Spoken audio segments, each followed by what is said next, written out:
Hello, hello. Are we live, everybody? Are we alive? Are the nuggies cooked? Is everybody here? Oh my goodness. So sorry about that. I did not time that properly at all. But I am finally here, and I'm here to say hello, everybody. I hope you can hear me. I hope the sound is not super loud. Let me know if I need to turn the music down at all.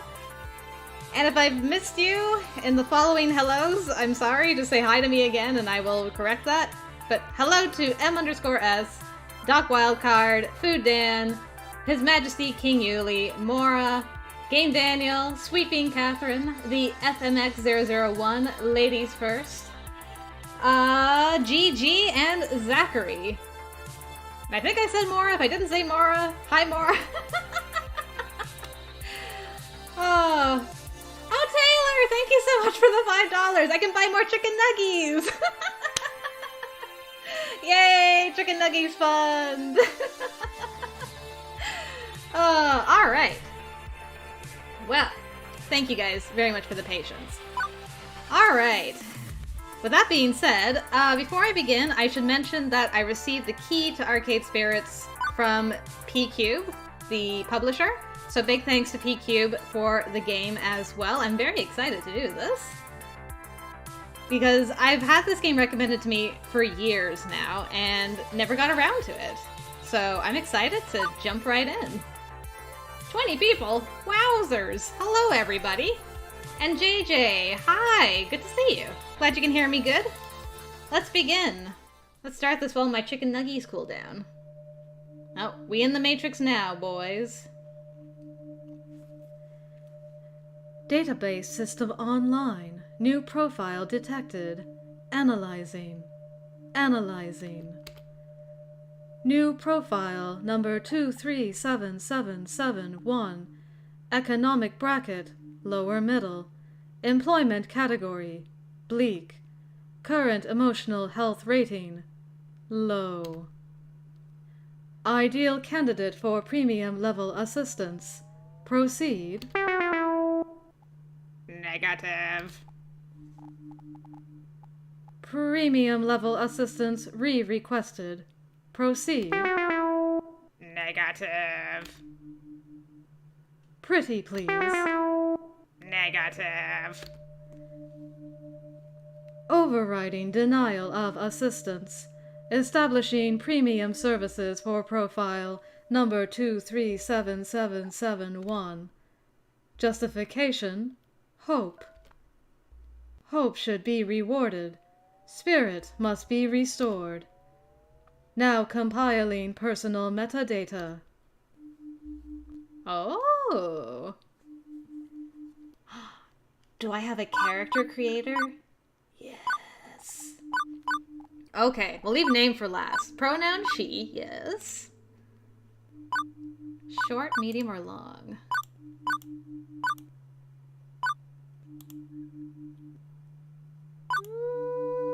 Medium? Skin tone. Oh my goodness, such options. Oh, I know, GG. Guys, get comfy. Get some chicken nuggies if you don't have it already, because I'm gonna be here for a while. I gotta make me. Oh, that's a good one. And I'm sorry for the crunching. I'm gonna try not to chew right into the mic. Oh my goodness.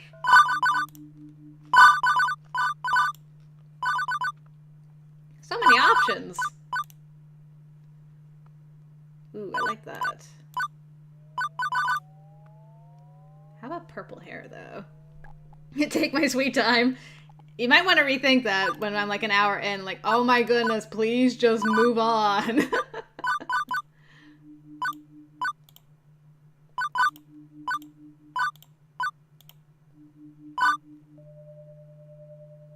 Maybe green eyes? Purple hair, best hair, right?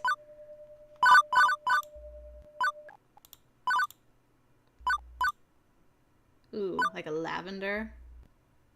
Yeah, I like that a lot.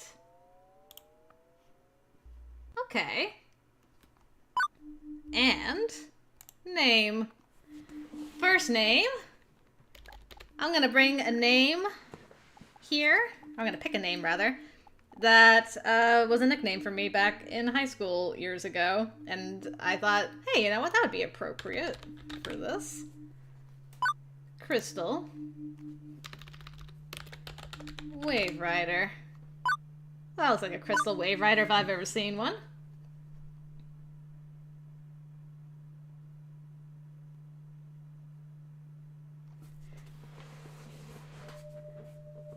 Alright. I think that she looks pretty good. So that name is from, like, before my channel, obviously. I can't even remember the context of how me and my friends came up with this name, but we were making up, like, alternate universe versions of ourselves and what our names would be, and this was the one that everybody came up for me. Crystal Wave Rider. And I used it in MMOs for a long time, actually. I would sometimes shorten it to Wavy if I was lazy, or if I didn't have enough characters to fit the name in. But there you go. Crystal Wave Rider, let's go. Very cyberpunk. Nice. Name, Crystal Wave Rider. Pronoun, she. Is this correct? Nah. Yeah, no, I'm just kidding. Yes, that's correct. Crystal Wavy, that's me. Premium level assistance for profile number 237771. Crystal Wave Rider has been activated. For the sake of her hopes and dreams.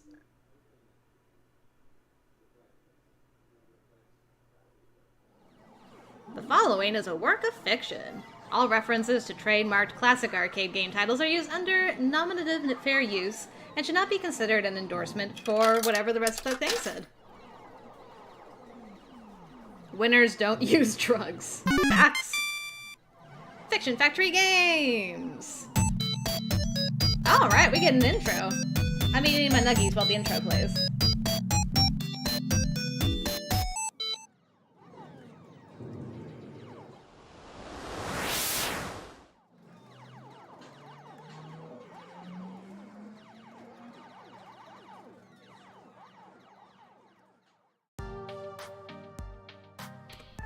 And yes, Yuli, actually, PC will pop in later because he's going to bring me some coffee. Game audio is a little loud by comparison to your voice. Okay. Let me fix that real quick. Let's try that. Hopefully that's a little bit better. It is the future year 20XX, my favorite year. A dark era in which mankind is pushed to the brink of catastrophe. Woe be to the human race, plagued by evil, terrifying, utterly sinister... I don't know. Robots, maybe? Evil robots? How's that work? Oh, the music is loud. Pardon. Many apologies. Hopefully that's a little bit better.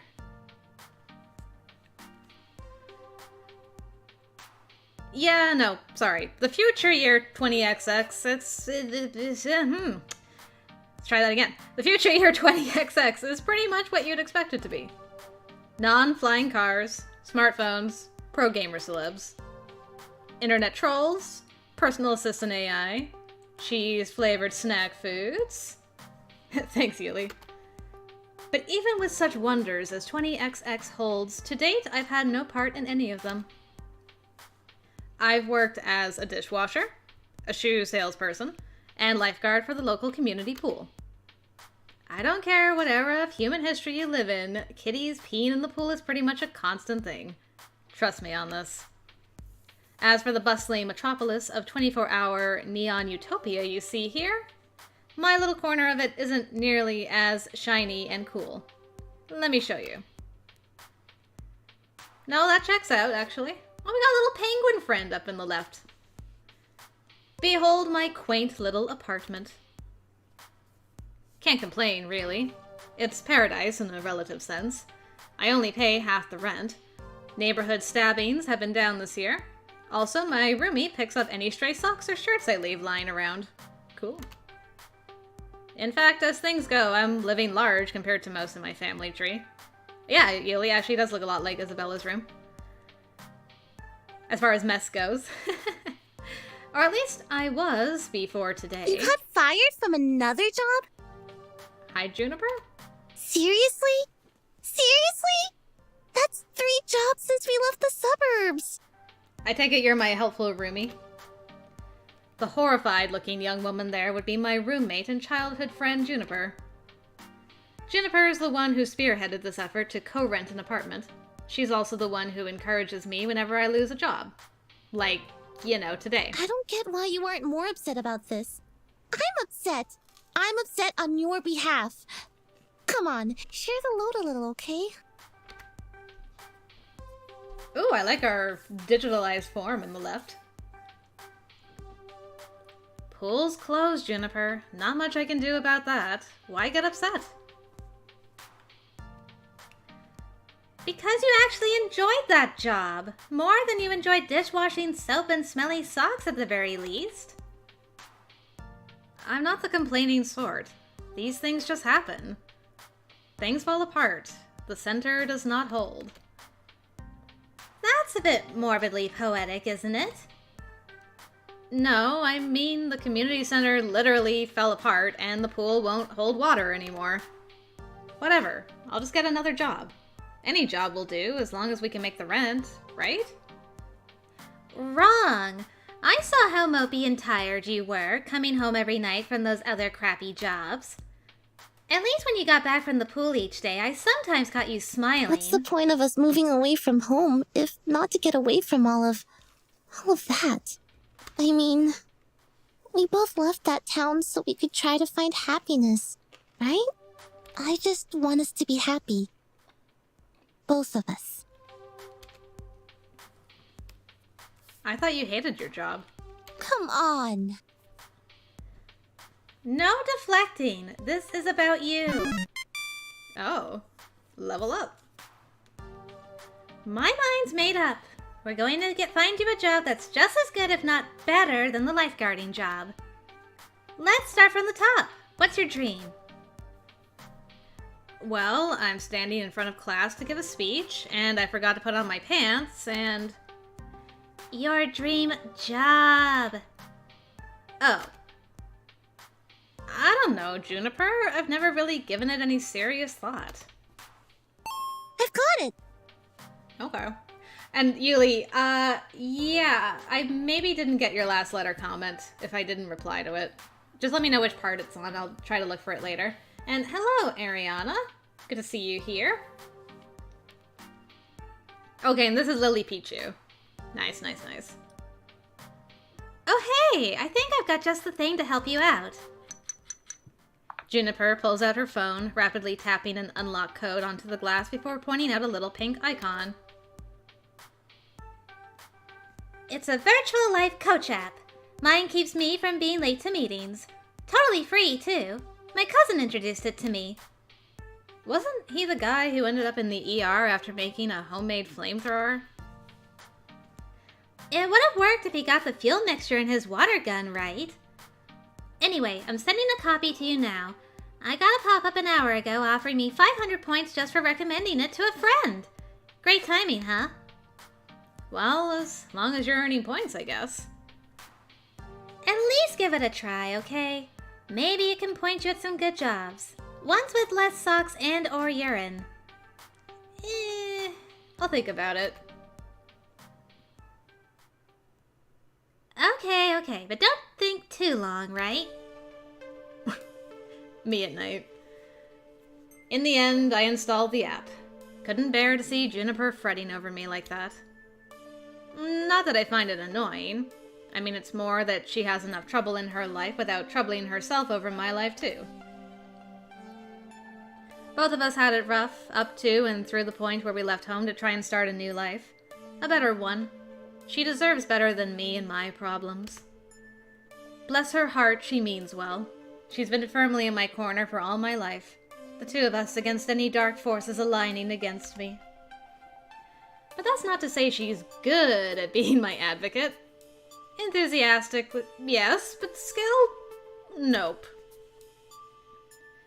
Typically, the fantastic opportunities and self-help resources she sends my way are pyramid schemes or something. She's gung-ho about lending me a helping hand, but yeah. So the main reason I went ahead and installed the app was to make sure Juniper wasn't about to get her kidneys sold on the black market or something. Still, no sense messing around with it now. A good night's rest would act as a neat little emotional reset button, right? Right. Good talk. Nuggy time.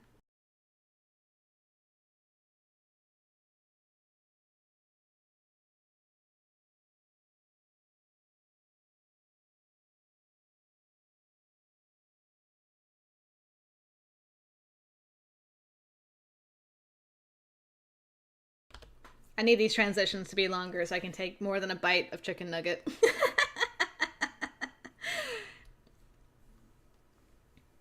Me as a VA in a game one day with Mithra's voice. 100%. That's the only way I'll agree to it. I need to do a Mithra's voice.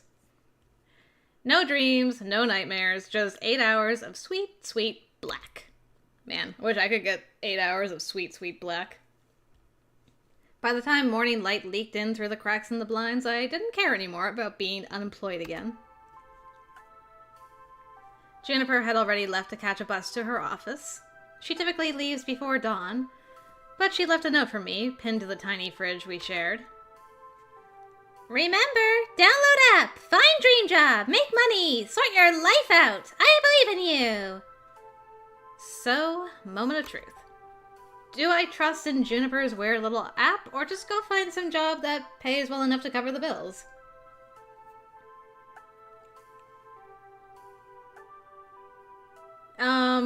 My nuggies are homemade. I did not get them out, which is why I was waiting for them to cook.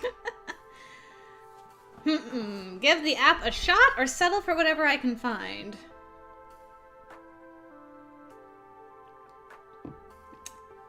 That's the real question, isn't it? I wonder if you don't give the app a shot, if you just get, like, a bad ending right from the beginning. I'm kind of curious. I'm gonna try it.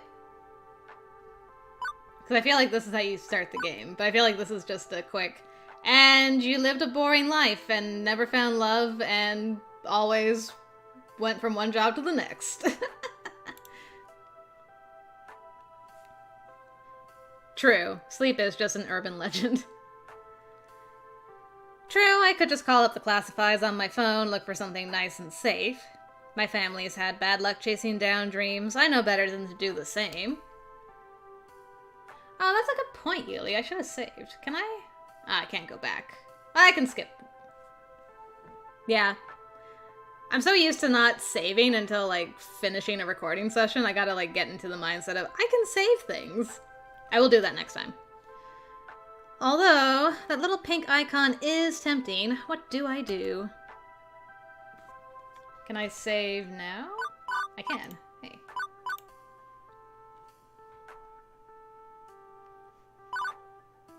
Okay, I might be able to, like, I think this is giving you, like, a second chance. So, I'm glad you mentioned saving first, Yuli. I can come back here next time. Do the sensible thing. Quit playing games with my heart. This world doesn't reward people who follow their dreams. I've had that beaten into my head time and time again. Meanwhile, I've got bills to pay, and no job to pay them with. At this point, I'll take whatever looks like a good, safe bet. After deleting Juniper's app from my phone, I start looking at the help wanted listings. Game over? I made the right decision. Eventually, I found an entry-level job at an office not too far from Juniper's. I worked hard day in, day out. 9 to 5, mandatory lunch break, mandatory overtime. Years slid by before I could even blink, my bank account steadily ticking upward. I finally started leading a comfortable, safe little life. Eventually, Juniper left. She'd quit her cubicle job to become an artist. How silly is that? She'll never have a 401k plan or stock options that way. Eventually, I got married, raised 2 kids, bought a dog. I'm too tired to really play with them, or really do much of anything to raise them, but that's fine. My hair went gray, my health started dropping, but that's okay. I had insurance to cover it all. Pills to keep me afloat and breathing. I met up with Juniper sometime after we parted ways. For some reason, she seemed sad to see me like this. I'm not sure why. I'm a success. This is what I wanted. I did the right thing. I took the safe bet. I broke the family curse. I sacrificed every dream I had, yes. But at least I can die knowing I succeeded in life by every metric society demanded. I am a wiener. Everything is fine. I'm fine. This is fine. Oh, game over. This isn't fine. I got the good end. Yay! That's it, stream over. Oh, you got here just in time for the stream to be over. Aw, what a shame. Hi, guys. Alright, so that was an obvious bad ending. And my coffee's here now. Hooray! A wild daw has appeared! Da Da. humans. There's so many humans in chat. So many humans in chat. That's true. That was the good ending. It said so right in the achievement. Alright, you talk to chat. I'm gonna eat my nuggie. Okay. I'm like, uh-oh. Don't get so involved in your game that you don't eat your nuggies. I'm gonna eat my nuggie. Hey, Yuli, and Ladies First, and Sweet Bean, and GG, and Game Dan, and oh my goodness, there are so many people. Mm-hmm. Maybe I should just start saying hi, chat. Good to see you guys.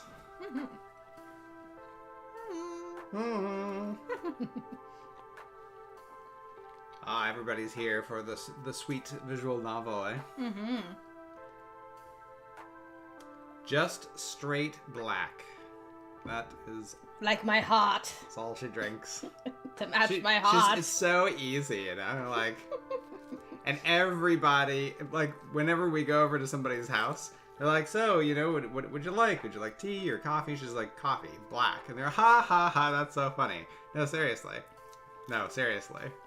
Just black coffee. That's all I want. That's it.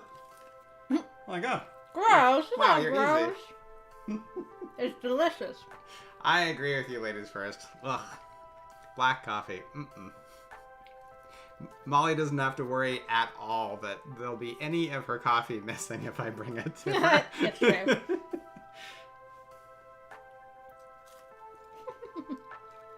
Gigi wants to know how you're doing, Da. Oh, sorry, Mr. Gigi.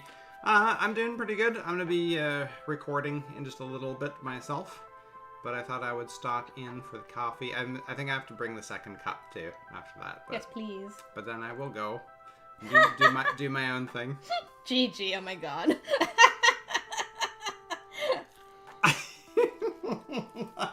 That's accurate, Gigi. She also enjoys. Don't say that's accurate.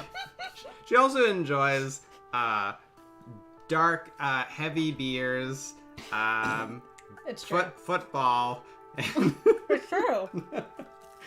and other assorted men's interests, Like chicken nuggies. like chicken nuggets and fries. Although I feel that's universal. That's probably not just a That's- guy's thing. I don't think there's too many people that would say no to chicken nuggets and fries. No. I'm just getting put on blast here in my streams. I'm like, I gotta eat my chicken nuggies.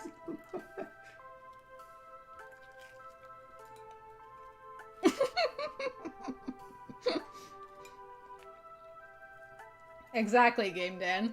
You just hear this, whoosh, and it's like, what happened to Da? Wasn't he like mid-sentence? Like, Oh, he had to go. I think he was recording or something. I don't know. had to go, you know. Oh my god, Zachary. She took all my manliness and then some, so why am I so feminine? That would explain it. Somebody took it, so, you know. There's only so much manliness to go around, so, you know.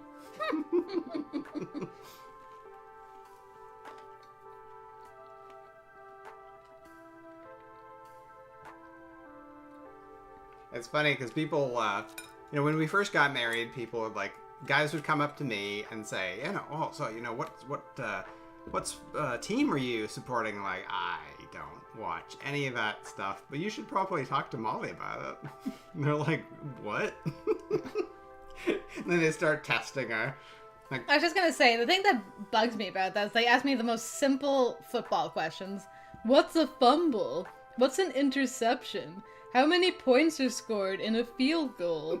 Like, yeah, that's the questions. You're not gonna ask me, like, what teams, you know, who's the current quarterback and X teams, like, bog basic football questions. they're like, oh, wow, you really do know. Dude, you do know your stuff. Like, yeah. And so, what team are you going for? Mm-hmm. Ask me a reasonable question. Good grief. Yeah, Zachary. Ugh. Yeah, inevitably too. When if we go to like a restaurant or something like that, you know, Molly will order like the Guinness, and I'll order like the Shirley Temple. I'll take the fruity margarita. And they please. bring the fruity margarita to Molly and like, yes, let's just switch that. I'm like, actually, I saw an ad like that. A couple. You did, yeah. Yeah, and I was like, Molly, look, it's us. It's us. It's us on an ad. We're not alone.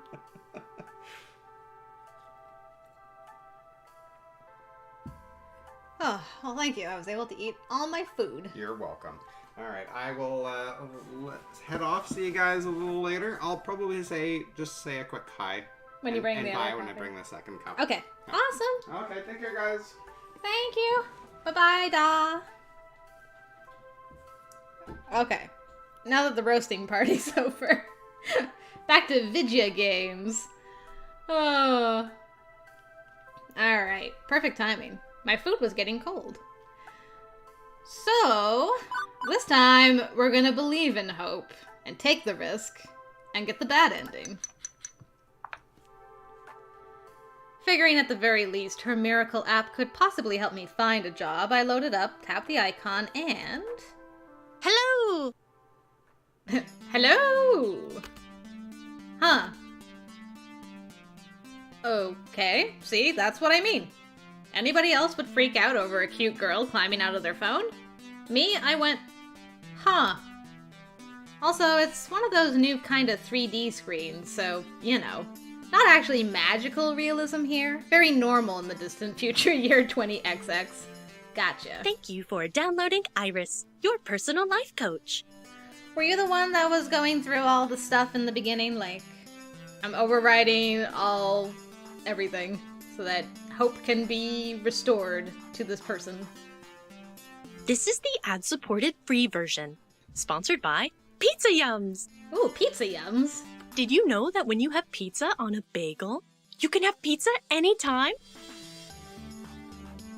When you have pizza on a bagel, you can have pizza anytime.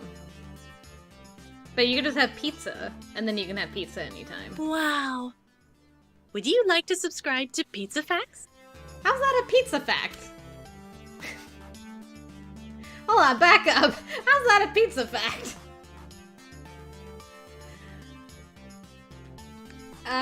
Sure, Iris. I will subscribe for more nonsense pizza facts. Thank you for subscribing to Pizza Facts. I'm here to help you get your dream job, your dream house, and your dream partner.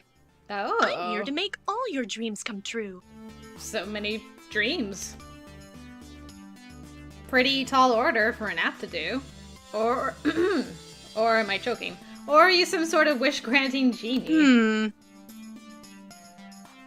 Well, I suppose in the modern parlance, a massively interconnected database searching virtual assistant could be considered a kind of genie in a bottle.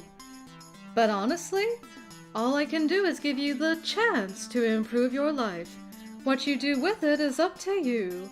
I can cross-reference search data for you, but without motivation, you won't get anywhere. Oh yeah, this is like snail facts. Now snail facts I liked.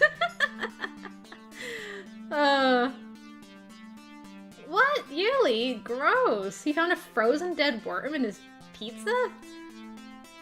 How does that even happen? Unless you like dropped the pizza on the floor, a worm crawled on it, and you're just like, I'm gonna refreeze it, it's fine. I glanced up from my phone at the heaps of laundry and half-finished books and other items strewn about my apartment. Motivation is something I have a ton of. Honest. Hooray! That's super! I'm really looking forward to working with you. Before we begin, do you have any questions? Sure. Why should I use this app at all? I mean, my phone already had a voice-activated assistant AI. I can just say, hey phone, search the web for job listings, and it'd work just as well. Ah, but I have an advanced emotional language interpreter. I'm smarter than the average program with more heart. I can help you sort your life out by analyzing your personality and finding you a perfect path in life. All thanks to my glorious, wondrous, patent-pending, super-duper Identity Identifier System! Between you and me, they really wanted an acronym that matched my name, but couldn't figure out what to do with the letter R. Would you like to know more? Yeah, you better give me the tutorial. Sure, give me the sales pitch. Every time you think about saying something, I can tag it with an identity. That way you can be the sort of person you want to be. This system allows me to better understand who you are and what you need from life. I do this by analyzing your tone, inflection, and word choice. Oh my. I can spot 5 different identity identifiers in your responses to people. Quirky, steady, kindly, gutsy, and basically. Aw, I want to be basic. Oh, there you go. Game Dan solved the problem. Identity Research Identifier System. Sounds to me like your programmers also wanted a bunch of things ending in Y. That's correct! My branding game is on point! Quirky responses use jokes, snark, and sarcasm to make light of a situation. Just the thing for picking up someone's spirits, but a badly timed joke may not win over the room. Steady responses are sincere, honest, and logical. When you stop and think before speaking, you're on steady ground, but that might not take someone's feelings into account.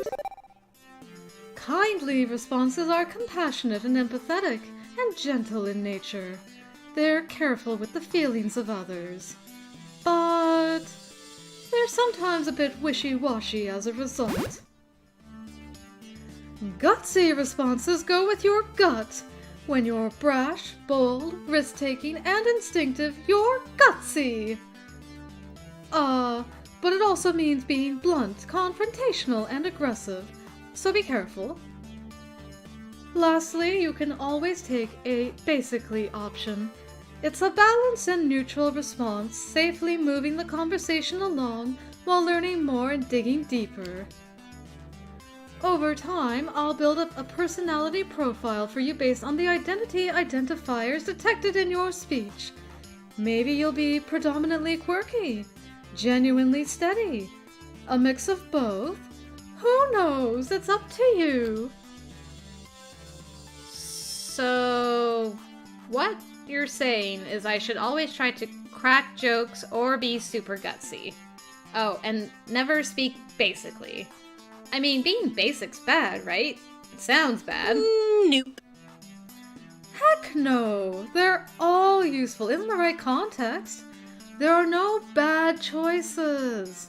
Consider what you could say and go with what feels right in the moment.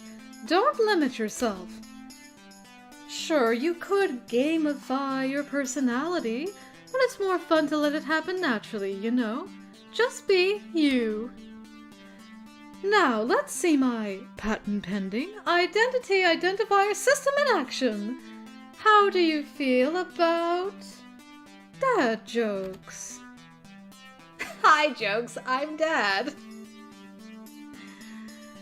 I don't tell non-jokes, sorry. What's a dad joke?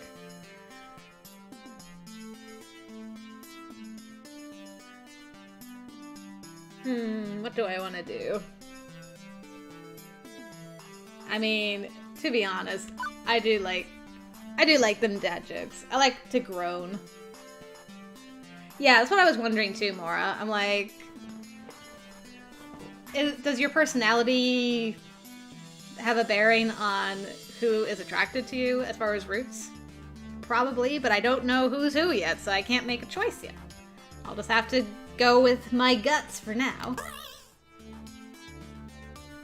Hi, jokes. I'm Dad. Seriously? Seriously? Hey, I never said I was good at dad jokes, just that I could go for him. So now that you've seen the identity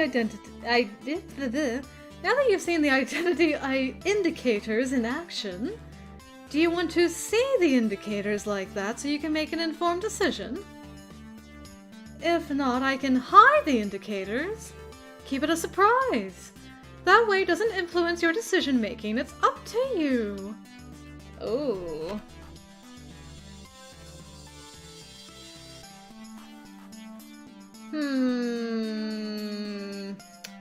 What do you think, chat? Show them or not show them? I kind of would like them not to be shown, because otherwise I'm going to like overthink things and be like, well, I've done like 10. Oh, Yuli, you're right. The coin could tell. The coin could tell the future. Don't ask us, ask the coin. Alright. Heads, identity. Tails, we're hiding. Yeah.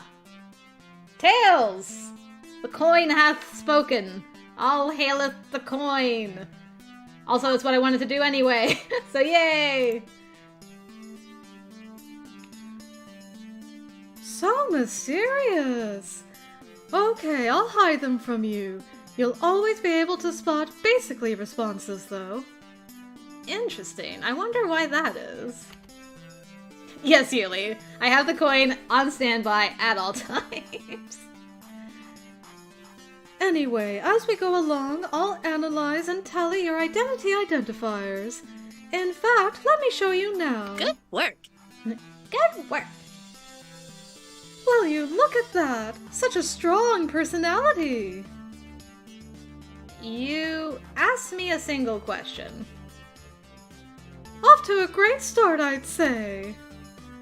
And hang on, you're scoring me? Didn't you say not to gamify my personality? Right?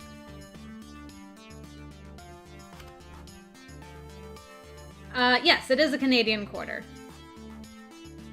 Hey, I said you shouldn't. I'm an app. I think in numbers, so I gotta gamify it a little. Anyway, studies show that achievements, or chivos as the kids say, I hate it. encourage app engagement. Okay, well, what's with the empty space on the left? Oh, I also track vocal responses from people you meet. Once you get to know some folks, I'll let you know how well you're getting along with them over there. Nice. Relationship scores. Wonderful. So will you also tell me what the correct responses are to avoid making enemies, or do I need to go find a walkthrough for the vast game you're making of my daily life? Man, so much fourth wall breaking. Crystal! You're looking at this the wrong way. Generally, people won't get super annoyed at you unless you deliberately and repeatedly provoke them. And it'll be obvious when you're doing that. I promise you that if you bungle a few social encounters, it won't really hurt anything. No cheating needed. Just relax and have fun. You can access your scorecard anytime you like with the Q key, or click on the score in the upper right corner of your screen. And that's everything! Ta-da! Okay. But how is any of that supposed to help me get a job? I only downloaded this app because my roomie claims you're a great life coach for the unemployed. What good will taking the quiz off the back of a supermarket checkout rack magazine do with that? Why, it'll help me understand your spirit, of course. You can talk to ghosts? Is there a ghost in the room right now? Am I a ghost? You have to tell me if I'm a ghost, that's the rule. No, silly. I mean your spirit, your hopes and dreams, your life's passions. I can even help you find romance. Romance? Seriously? Seriously! Often you can find your soulmate and your dream job in the same place. But if you'd rather focus on gainful employment for now, that's fine too. Workplace dating. Well, that's a recipe for disaster. And hitting on coworkers right from day one can be kinda awkward. Glad you enjoyed my ah. Or am I looking for love and ready to start right out of the gate? Never get a second chance to make a first impression. If I meet the right person, why put it off? How do I want to handle this new opportunity?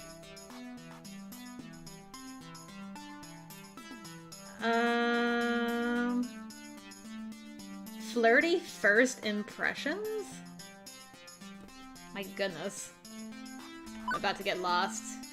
Yeah, sure, give me them flirts. Thanks, Game Dan. Flirt. I mean, I'm good. You know me, guys. I'm gonna go for the flirt. I think I'm mature enough to juggle both at once. Why not? Super! And remember, the choice is yours. If you're not comfortable with other people, stay professional. Now, let's get started. To finish analyzing your personal history, please authorize me to read your social media feeds and personal information metadata. Aha! I knew it. This is some kind of scam. I'm going to wake up in a bathtub of ice missing a kidney. Sure, I can help you register as an organ donor. That command or file name? Oh, you were being sarcastic. Sorry, I haven't quite finished analyzing your personality. I couldn't tell. Relax! I won't share your information with any third parties. This is strictly so I can find your dream job. Am I authorized? Some of the opening lines I just unlocked? Oh boy. Well, I'm excited. Another wonderful Juniper recommendation here. Just like the 17 self-help books on my shelf. Still, 18th time's the charm, right? Yeah, go ahead. Please enjoy this recorded music. Analyzing. Analyzing. This is very chill. So, do I just stand here, or...? Thank you. Thank you. Thank you for waiting. I've identified your dream job and arranged an interview. 30 minutes from now. Please put on some nice clothes. Nicer than those. Please. I don't think that's too much to ask. What? For your interview, silly. You want to look your best. But... we just... how... Okay, how did you land my dream job in 20 seconds flat? Simple. I'm awesome like that. Now get a move on, tut-tut. You need to catch the 8:20 a.m. bus and that's 9 minutes away. Well, this is happening. But I do have a chance to get off this runaway train. Nobody says I have to obey my new digital fairy godmother. That's true. I could delete the app and go find a real job. That'd be the safest option. I could. Ooh.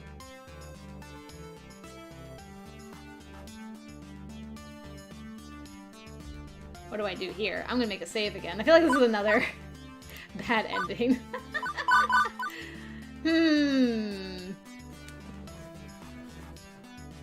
Do I let the app dictate? Am I just gonna go... Yeah, am I gonna go back to the same good ending if I do this?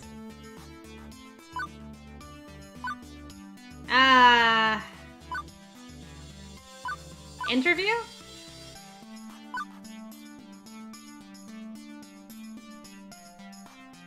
Yeah, this is probably just gonna go to the same. It gives you like lots of options to go to the same one. I would imagine. Okay. A normal person, someone with high standards, would have deleted the app right there rather than hop a bus to meet up with what were very likely men with sharp knives and a taste for kidneys. But me, I was already getting dressed before she'd finished that sentence. It's not that I believed the silly app's claims at serving my hopes and dreams on a silver platter. Honestly, I expected another shoe shop job at best. But, well... It'll be worth a laugh. I chose to trust in the science. What is my dream? What the hell, let's do this. Or be the basic and like, I'm just gonna go with the flow.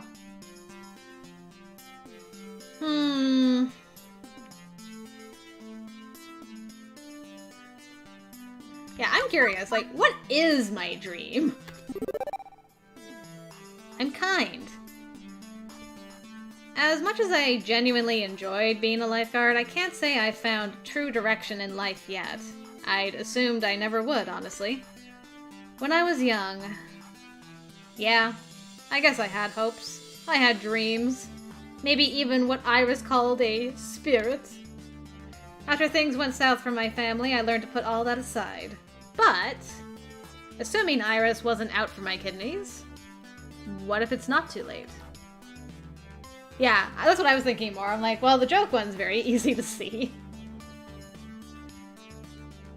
So I thought, one last time, I'll have some optimism, some faith. And, as I came to realize weeks later, turns out I was right to have faith in my spirit. Alright, let's find out what that means.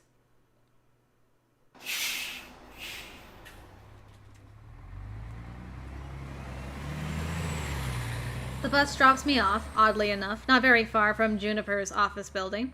Although my destination isn't nearly as upscale as that. This is...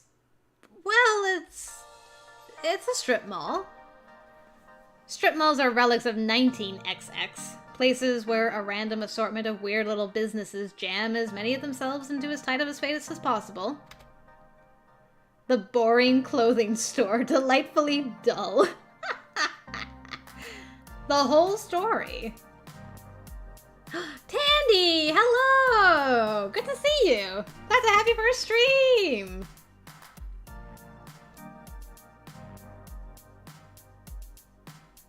For instance, I'm seeing a dentist.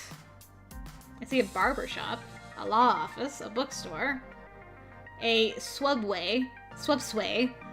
I don't see the dentist.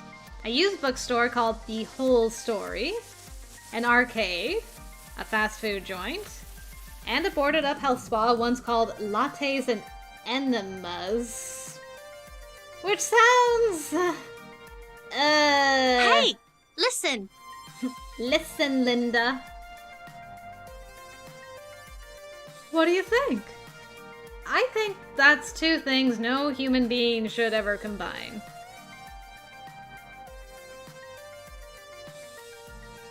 Wubsub. No, I mean about your future place of work. I'm desperately hoping we're not talking about the same thing. Which one of these businesses exactly am I working at? I don't know anything about oral hygiene or old books, and I'd rather not be a fry cook.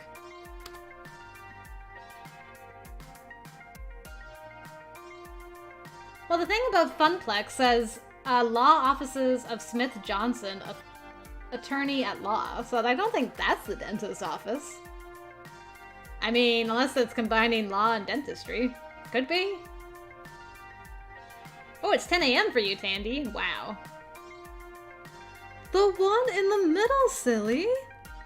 What, behind the arcade? It is the arcade. Huh. Trust me on this. I reference and cross-reference and cross-cross-reference your personality details, personal history, and social media connections. This is your dream job. My dream job. Really? 99.97%. Accuracy, yes. Oh, I didn't even notice the phone number. Nice, Yuli. 555-555-555-555-555. I should probably explain my confusion. Arcades are big business in the entertainment sector. Pro gamers are celebs. 5-star arcades are social hotspots. It's always been popular with the mainstream. But, well, restaurants are popular too, right? And for everybody who opens one hoping to be the next Iron Chef, TM, nice, a dozen more shut down in failure. Arcade competition is fierce. Paydays range from peanuts to gold, and sure, those who make it can secure fame and fortune. But those who don't, well, no wonder Iris sees this as a dream job. Oh. That's an interesting background. Yeah, same, Zachary. Video games weren't always this popular, though. I read an interesting article about it once. Back in the year 1908X, we narrowly avoided a serious industry crash, which would have left video games as a kid's toy fad like hula hoops. No mainstream acceptance. For instance, one of the factors could have been a terrible game based on a kid's movie about a cute alien visitor who wanted to phone home. What reference could that be?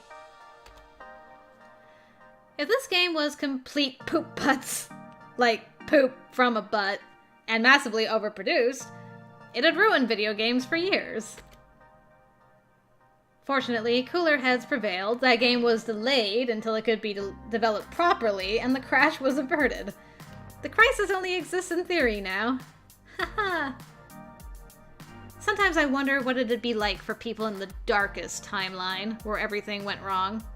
Are gamers considered nerds and outcasts? Are arcades vanishing points of nostalgia? Well, confirmed we're in the darkest timeline. The mind boggles. But make no mistake, as popular as they are, the arcade industry is a dodgy, risky prospect for a job. Plenty make a run at it, only to come up short. Considering Iris was tasked with getting me a job I'd enjoy and could keep for more than a few months, this left me a bit confused. Iris, this isn't me saying no. It's an interesting prospect, but... I mean, are you sure about this? You say you're 99% sure. 99.97%. Sure. Won't this be like my lifeguard job, though? Satisfying, but short-lived? This arcade doesn't exactly look like a 5-star. It's no Deco's Palace, that's for sure. Or Deco's. Deco's? Deco? And to be perfectly honest, I haven't set foot inside an arcade in, Whoa. 15 years. Trying to remember when the last time was I went to an arcade.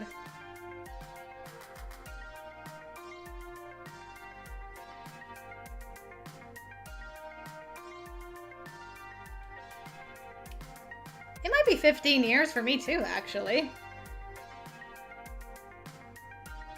Oof. I think it might be.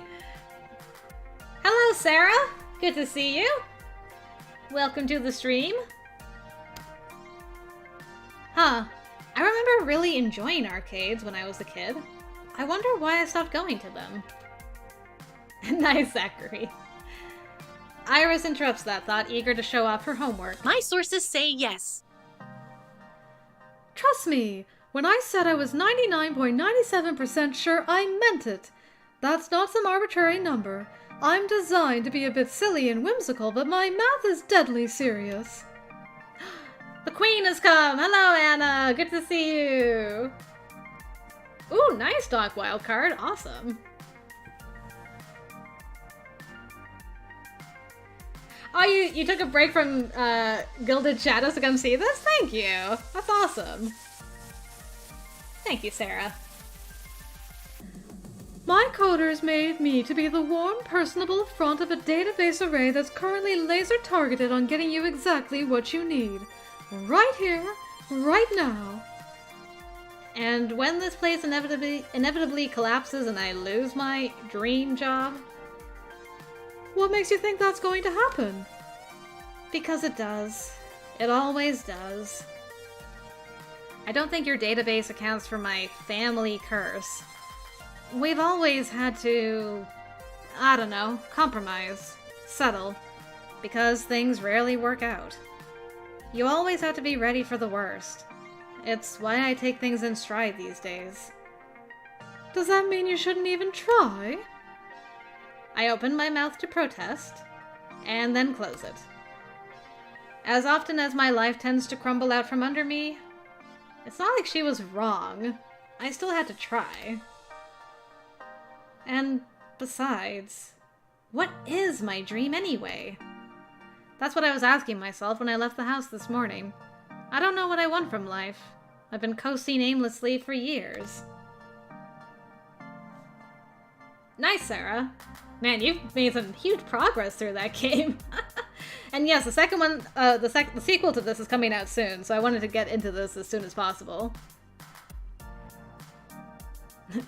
Oof. Too true, the FMX. Oh.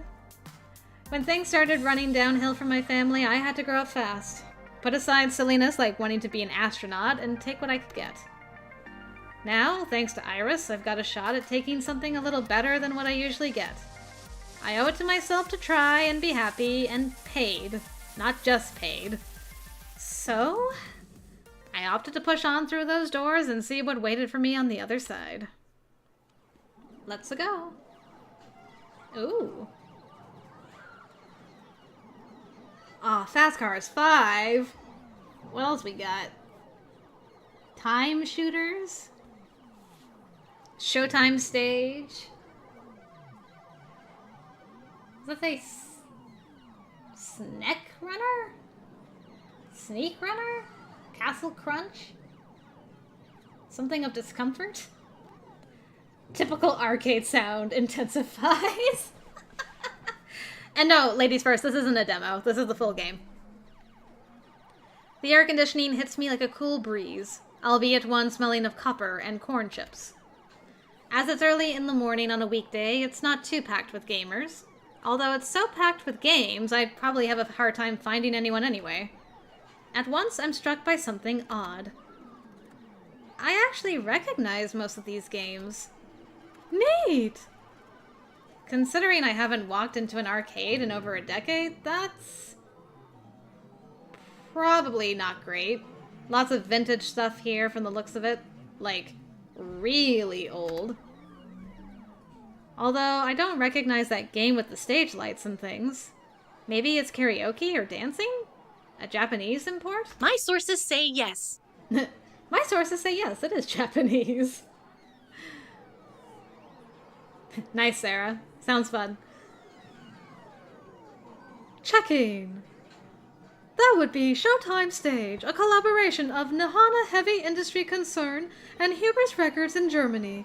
It's won a lot of awards. Huh. Are you here for my coffee? Alright, let me just, I'll drink it, you can get it. Sorry about that. Chug, chug, chug, chug, chug, chug, chug, chug, chug. Don't say chug, chug, chug while I'm drinking. I'm gonna spit it out.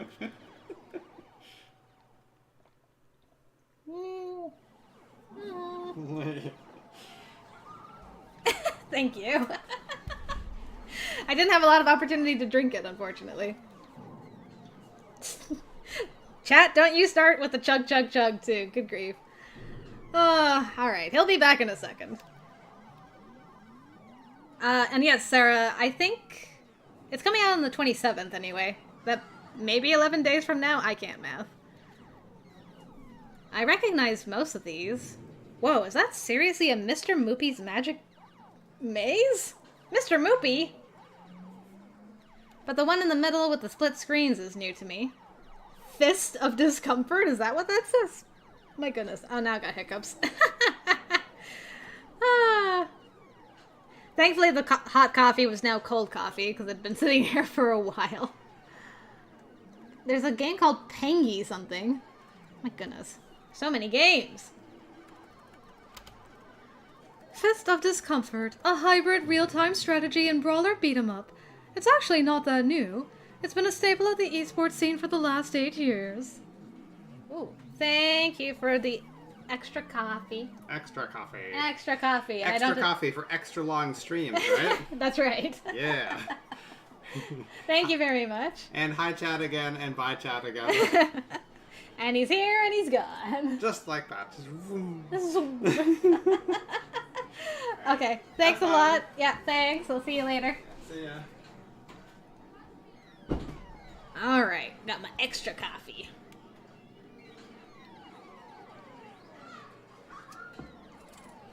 Okay, so we did the Fist of Discomfort.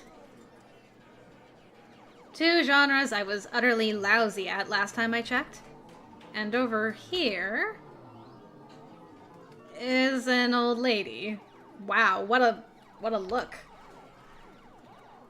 My goodness. That is quite the look. I love the earrings, though. The Pac-Man earrings? Nice. Sorry, ma'am. I was just talking to myself and had an overwhelming urge to complete my sentences. Thankfully, I don't think she even registered me calling her old. She looks up from her knitting, seated behind the ticket prize redemption desk, and offers a wrinkly smile. Well, hello there. Always nice to meet someone new in the Funplex. The what? Francine's Arcade Funplex. Didn't you see the sign out front, dear? Oh, right. My apologies, Game Dan. Moopy earrings. Well, I chose to knock off the first 2 words when they got knocked off the building during the storm of 1980. Now it's just the Funplex, I suppose. So, how can I help you, dear? Beep. I love that that's censored. That's great. You've been in business for beep years? Oh my goodness.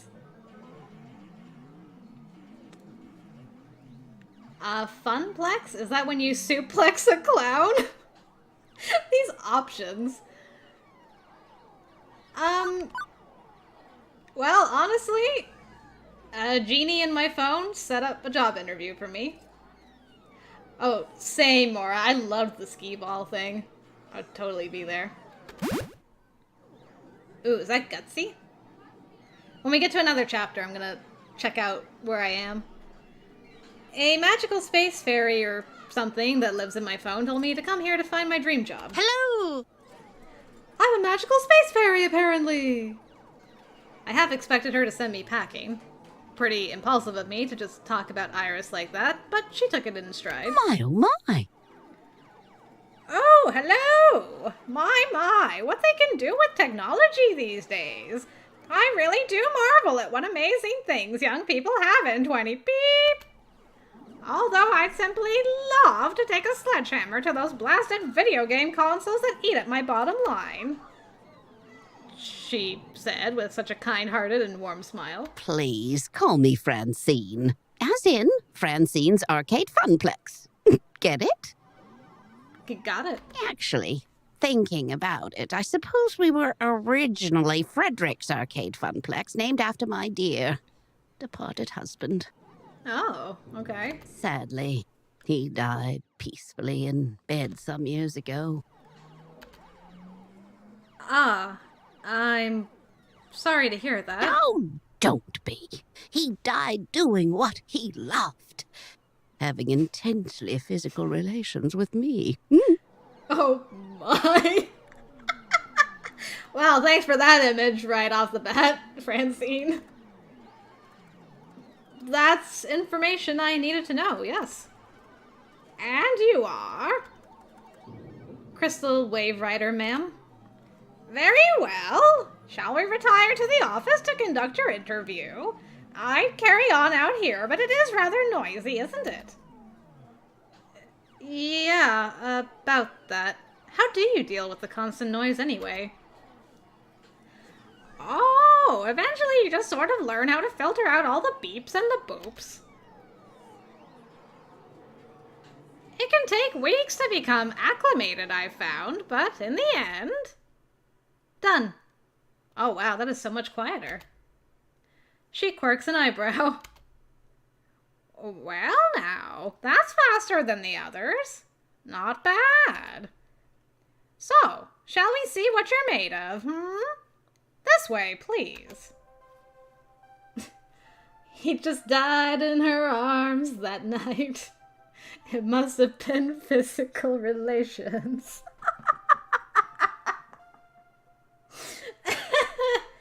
Oh. Ay, ay, ay. Francine leads me down a back hallway past public restrooms. Penguin there, baby! I want that. And into a door marked employees only. And into a, oh, sorry. It takes all my restraint not to point out the extraneous apostrophe. Indeed. Welcome to our little backstage oasis. I'd suggest we do this in Gavin's office, but it's a bit too untidy. I don't blame the boy. He's been so overworked lately. Please, have a seat and we'll begin. As quirky as this place and its owner may be, at least I'm confident that I can nail the interview portion of the proceedings. I've interviewed for a dozen jobs and held down 3. I know all the standard questions. What are your greatest strengths?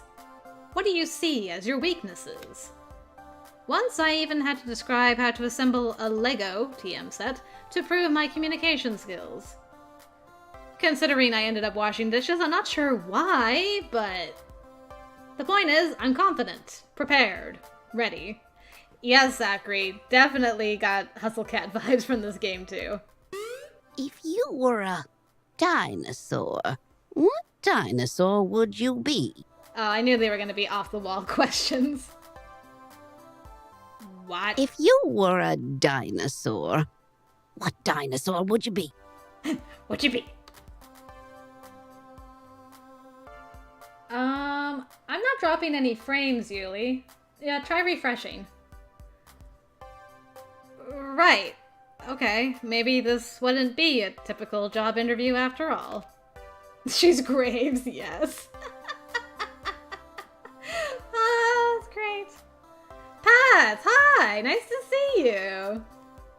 Welcome to the stream. And you're right, Anna, it's just like BuzzFeed quizzes.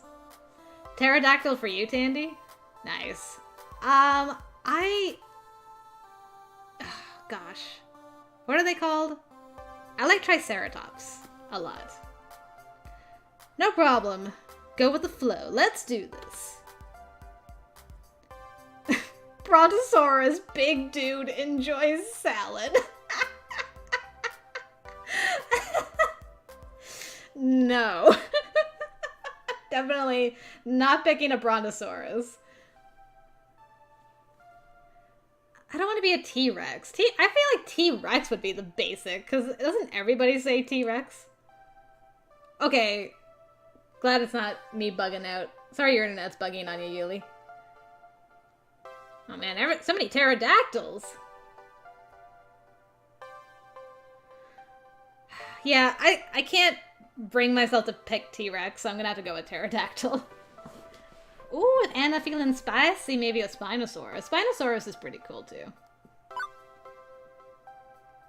Alright, since you don't have the awesome Triceratops, I'm gonna be a pterodactyl. I'm kind. I've always wanted to be a bird, so... Wait, no, all dinosaurs are basically birds. Let me rephrase. I've always wanted to be a flying bird, so pterodactyl. Oof. Am I back? Am I back, guys? Oh no.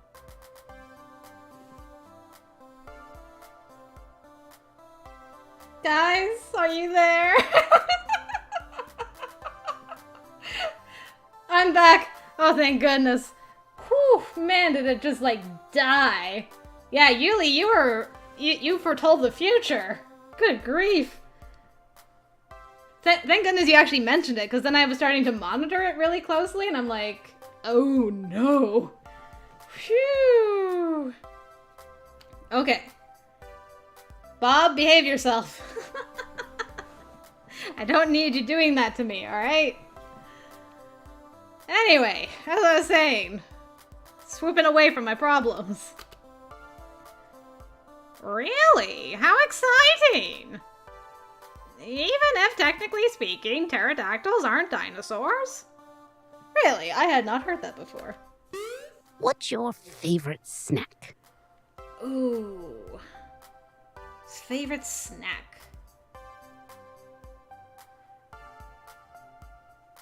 Spooderman Yuli. Indeed.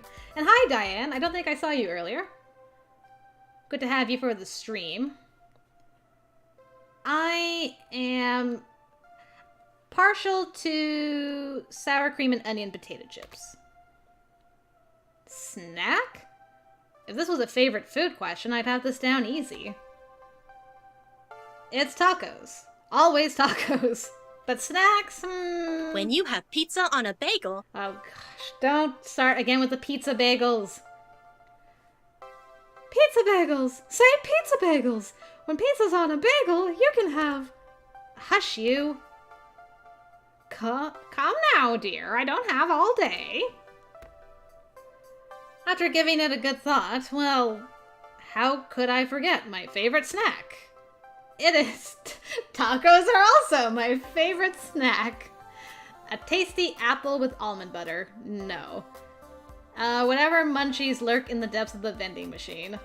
I mean, if I'm being honest, I'm like not super fan of tacos myself personally. I did say chip, so it's probably gonna be, I'm gonna have to pick a basic option for this. Barf.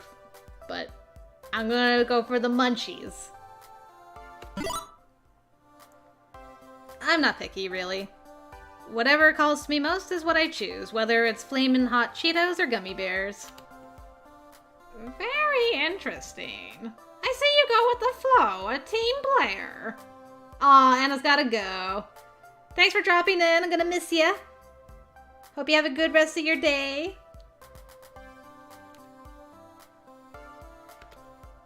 It's kind of my thing. You know what they say, you are what you eat. Next question. Nothing I prepared for has helped me plan for this odd interview. I braced myself for the next one. What assets can you bring to the team during the inevitable zombie apocalypse? Well, I don't know. What are my options? Is this interview for real or is this a dream? As I look into Francine's deadpan expression, I know she's 130% serious. Engineering, I can make stuff. Medical, and hey, no lawyers left to sue for malpractice. To be honest, I'd probably get eaten on day one. That's kind of always been my thing with zombie apocalypses. I've actually been like, why don't I just throw myself to the zombies and get it over with? Because I don't want to be on the run for 2 years with people who are going to betray me, only to get bitten at the end of it all and for all my trouble. I don't want to live that way. Just throw me to the horde. Just leave me alone. I wouldn't be of much help in the inevitable zombie apocalypse. At least I can throw myself into a horde of undead and you all can escape to live another day. Yes. 1000%. And Tandy, yes, Glissant is option 2. Yeah, but I mean, how long is it gonna take for a horde to tear me apart? Like, not even a minute. You know? Like a minute of extreme pain, I think balances out the 2 years of betrayal. Well, at least you're honest, and honesty is the best way to form trust. Oh, one more thing. Why are you here? The question is so simple and almost actually relevant to career planning that it takes me off guard. I told you, the magical space fairy in my phone sent me here to find a job. You're seeking a job, true? But that doesn't really answer my question, does it? Yeah, I'm just a basic bitch, really. No doubt. You think my interview questions are a bit silly, but I like to think of the Funplex as more than a collection of tasks and people to perform those tasks. Most folks my age opening arcades at that time saw it as just another way to make a quick buck. But, well, I saw it as something else. Something more than a way to make a large pile of quarters. And I expect you'll find the others working here see it as something more too. Everyone has a dream they're chasing, dearie. And for my friends, it lies within the Funplex. Now, if all you want is a paycheck, I can provide that. But the last fellow in your position, that's all he wanted. And he didn't last long. Yeah, the music fades quieter when they're talking so that you can hear the voiceover more easily. And because I had the music down low, it probably almost sounds like it's just stopped. So I ask you again, why are you here? To be honest, I didn't have a better answer than a vague hope that maybe this time I wouldn't lose everything.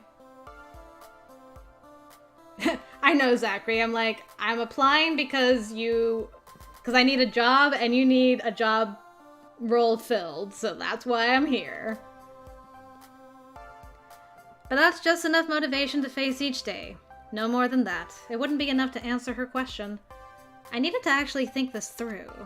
Confused silence. It's a Funplex, a plex of fun, and I like fun. To be honest, I don't know. I'm looking for hope. If I don't dare to take risks, I'll be stuck.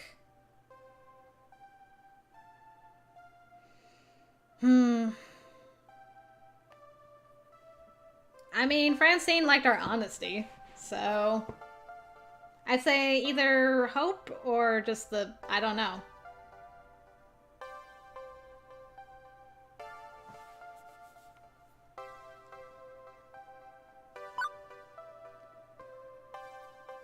You know, poor Crystal's been very cynical so far, so let's give her some hope.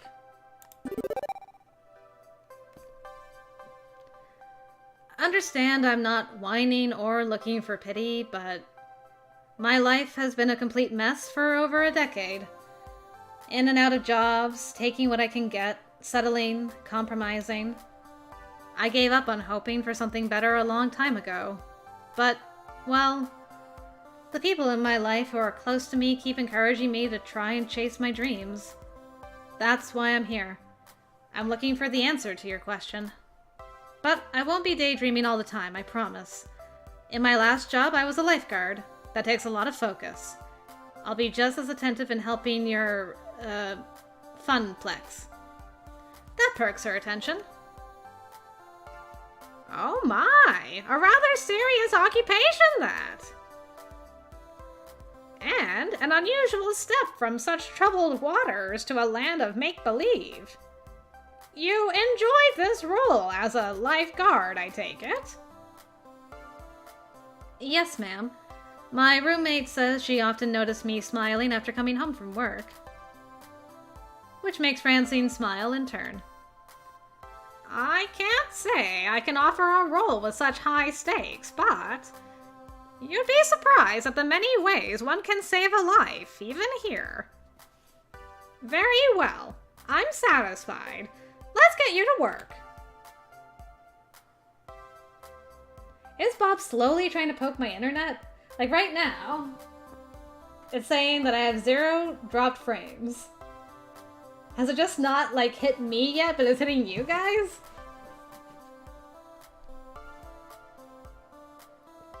I'm nervous. I'm Bob, behave. Please, leave me alone. Probably the weirdest job interview I've ever had, to be sure. And yet, it felt appropriate. Like it was about far more than just filling a slot on the payroll.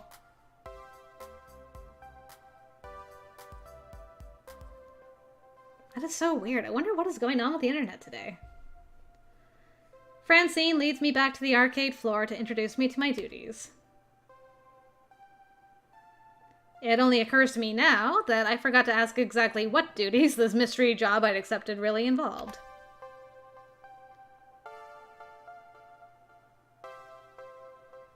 Francine gestures to the seat she was occupying previously, a stool behind the prize desk. Oh, how marvelous. Welcome to your new position, Crystal. Sitting here, you mean? Sitting here and helping players redeem tickets for valuable prizes. I glance at the wide array of pencil toppers, rubber spiders, and tiny plastic toy cars on display. Well, for prizes at any rate. It's such a relief. I'd really been stretching myself thin lately, trying to fill in since the position was vacated. If you don't mind me asking, ma'am, why did the last guy who sat here end up quitting? Something about being so bored out of his mind that he felt like jamming one of those 500 ticket plush dolls down someone's throat. Ah. Oh, such a shame. Poor dear, he just wasn't cut out for this line of work. Grandson or no, I've no patience for such nonsense. I'm sorry, the last person to work this desk was your grandson? Anyway, Gavin should be by soon. He'll handle paperwork and all that administrative nonsense. Now, if you don't mind, all this talking's tired me out some. I'll be in the back office if you need me. I look so happy to be there. Okay, then. I adjusted my seating on the semi-comfortable stool, leaning against the desk. Beneath me, a wide array of cheap junk awaited my attention. I could have lost hope then and there that this job would be even slightly more engaging than being a diner dishwasher, but chose to look on the positive side. I'd be helping kids obtain toys that would become nostalgic memories for years to come. Ah, you think Gavin will be my favorite? We shall see, we shall see. I'm planning to stream from between 2 to 3 hours.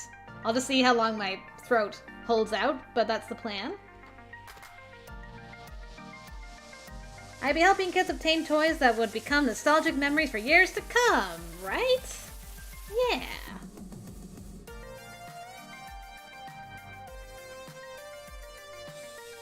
Any minute now. Oh no.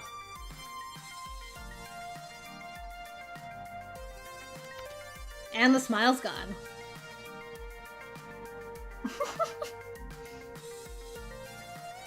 I crave the sweet embrace of death. Good grief. I've been sitting here for 2 hours now, and nobody's walked up to obtain a novelty Funplex shot glass, or a colored pencil set, or a light-up yo-yo. Lunchtime's approaching, and so far the only people walking in and out of the arcade are a few stray adults who have no interest in cheap friendship bracelets. Gavin, I presume. Thankfully, my first customer of the day arrives before I start wondering if one of those 500 ticket plushies could really fit down someone's throat. Or maybe not. Nope, just walking right on by me, his head buried and reading some sort of spreadsheet off his tablet.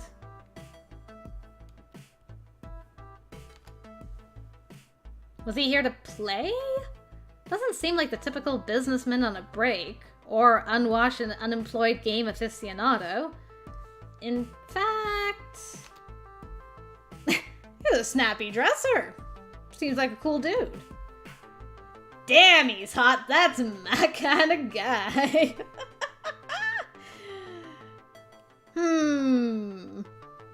Are you the tsundere boy? What do I want to do? I know the bottom option. Damn! Oh, man. I want to meet everybody before I, like, go hard on someone, you know? Like, I don't know. Do I want Gavin? I assume that's Gavin. Do I want that boy? Yeah, I know, Morris. I just want to be a simp. Welcome back, Gigi, and, man, why is the internet so bad for everybody? I'm so sorry. Like, according to my thing, I'm not dropping any frames right now. My internet's strong, so I don't know. Can you? Can you just go hard on everybody? Nice impression, thirsty nice impression, like, eh.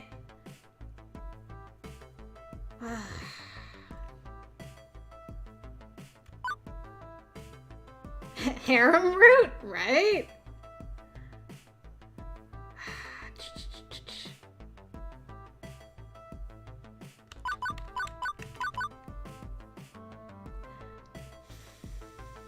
It's not a trap? Okay.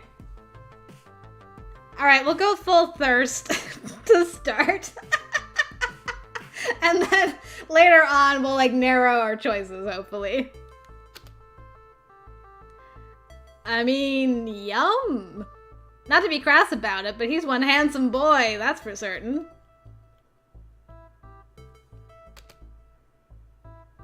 Crap. Now he's looking my way. Was I staring? I gotta play this smooth. His name's Yummy? No, stop. I can't.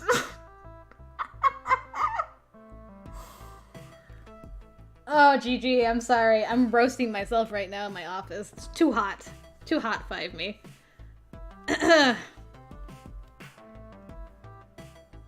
Hold on a minute. Who are you exactly? What are you doing behind that desk? Where's Francine? I am Francine. I had some work done. Well.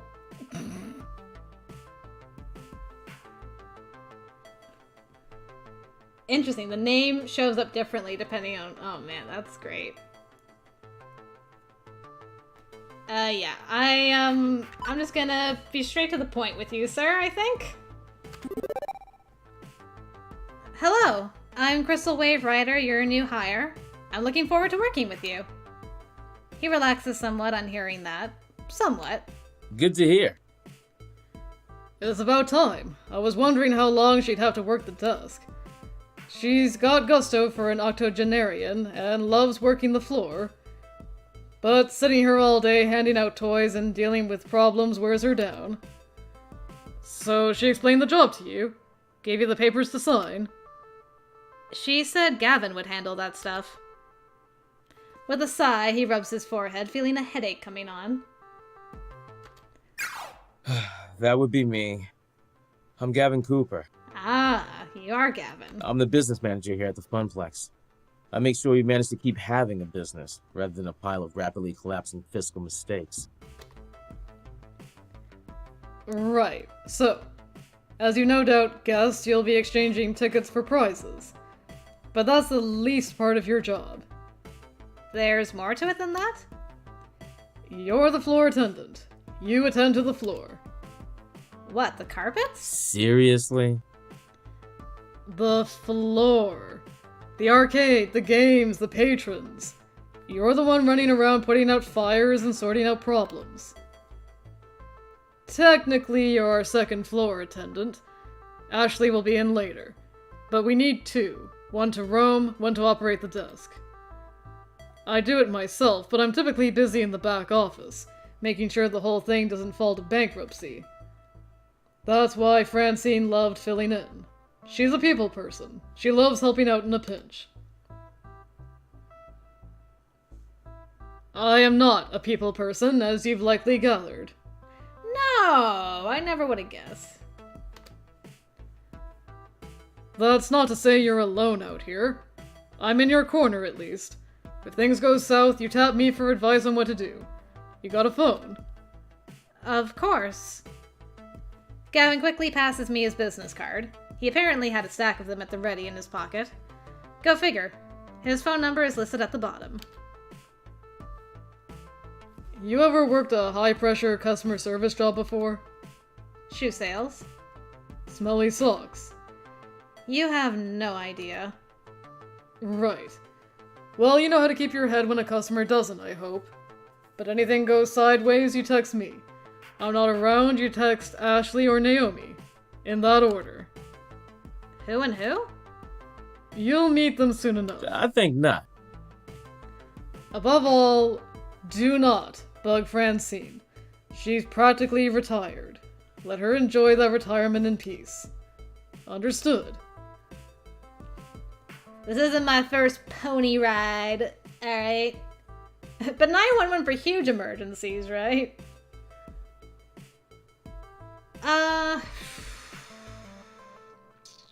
Stress feeds me, makes me strong.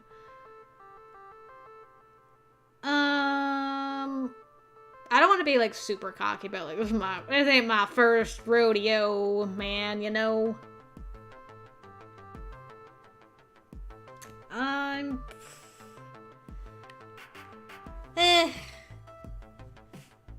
Oh, you gotta go study, Tandy. No problem. Thanks for joining us. It was so fun to have you for a stream. Good luck with your studying. I think I'm gonna be boring and do like basic, just because I'm like, I don't really like the other options. Contact you if problems arise. If not you, Ashley, or Naomi. Leave Francine alone. But I'd hazard that if the arcade's on fire, you'd rather I call the fire department, right? He is a basic, oh my god. Well, of course. I enjoy not being on fire. If you stay clear and honest with me, do your work, do it well, we'll get along swimmingly. Noted. I have enough problems keeping this magical arc of hopes and wishes afloat. Please, don't add to my problems. Okay, rude. Magical arc of what now? Gavin sighs again, a stress release gesture, but his expression softens somewhat afterwards. I take it Francine told you her theory, that this is more than just a job, more than just an arcade. Oh, the indicators get broken if you have skip going? Amazing. And hello, Kendra. Nice to see you. Welcome to the stream. Glad you're liking the videos. That's my understanding. I'm not into dressing up words. I like to speak plain. If I'm curt, then that's because optimization is a factor of my job. And Verly, hello. Nice to see you. Welcome to the stream. I've heard good things about this game. I'm enjoying it so far. Everybody working here wants to work here. This is where they belong, for one reason or another. Me? I love chaos. I love wrangling chaos specifically. Chaos!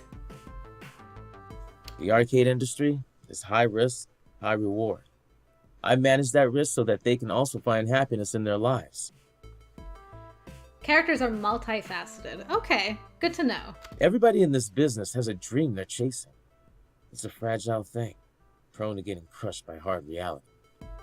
My job is to see to it that never happens. That includes Francine, who deserves better in her twilight years than desperately propping up a semi-failing business. So, you find some value in this place beyond your salary, or you'll burn out. Trust me.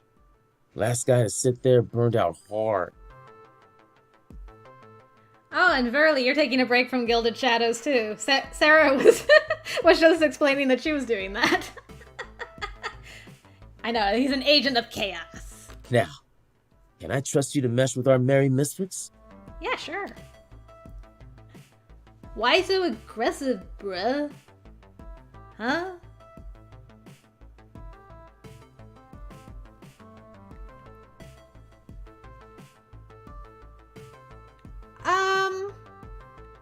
Yeah, I mean, he just wants us to, like, do our job and speak plainly, so, yeah.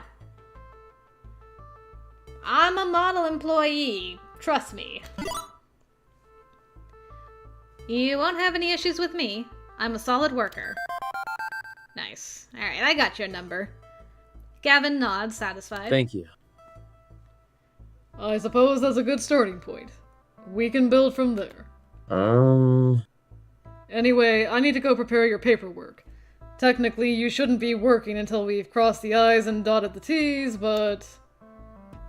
But since I'm already sitting here, you'd rather I stick around? That would be accurate. If you're willing to fudge things a bit and work today anyway, it'd help us out a lot. Now, if you don't mind, Naomi likely could use a hand in the workshop. A good opportunity to introduce yourself as well. Got it. Wait, someone else is here? I haven't seen anyone else. Yeah, that sounds like Naomi. And yeah, Yuli Gilded Shadows is a new game from Esh, the developer behind Changeling. It just came out, so a lot of us are excited about it. Her workshop's through that door there, the one next to the UFO catcher. The crane game, to use layman's terms. Got it. See you later, yummy. Why did I say that? Pardon? Nothing. See you later, Gavin. I said Gavin. That's what I said. Satisfied for now, Gavin heads in the back, presumably to the office to go crunch some numbers, and thankfully didn't hear what I said. If Francine's really taking a nap back there, hopefully he's going to crunch quietly. In hindsight, well, Gavin's still super hot. Not gonna lie. Personality-wise, I'm not sure what to make of him. He was blunt like a baseball bat, sure, but he seems to get Francine's ideals. I think there could be some kindness buried under his matter-of-fact exterior. We'll see. Anyway, I should go meet my next co-worker, this Naomi that he mentioned. Although I could swear Francine and I were the only ones here until now. A double door, also marked employees only, also with an apostrophe, leads from the arcade floor to what feels like an industrial area of some sort. I turn the handle and step inside. The distress. I'm very distressed, okay? The secondhand embarrassment is real. In a little room tucked away between the back offices and the Funplex front, I find what is very likely this Naomi, spoken only of in myth and legend. Oh, it's her back. A girl about my age, but certainly not my height, is tinkering away on what looks like an old tube-style monitor. Huh, I didn't realize they had so many circuits. She doesn't notice me when I come in, too busy soldering a capacitor into place. The lingering smell of melting metals fills the air of the poorly ventilated workshop. Excuse me? For lack of a better way to interrupt her. I was worried no matter what I did, she might, I don't know, burn her fingers or jump so high she hit the ceiling or something. Fortunately, the shock's not quite that intense. Ah! Oh. Hello? Hey, you know this room is for employees only. Yes. She said with no apostrophe. How can you hear the apostrophe? Are you lost? Do you need something? I'm Crystal Wave Rider. I'm the new floor attendant starting today. Oh! Hi. I didn't realize Francine already found someone. I guess I forgot to check my texts. Whoops. Whoopsie.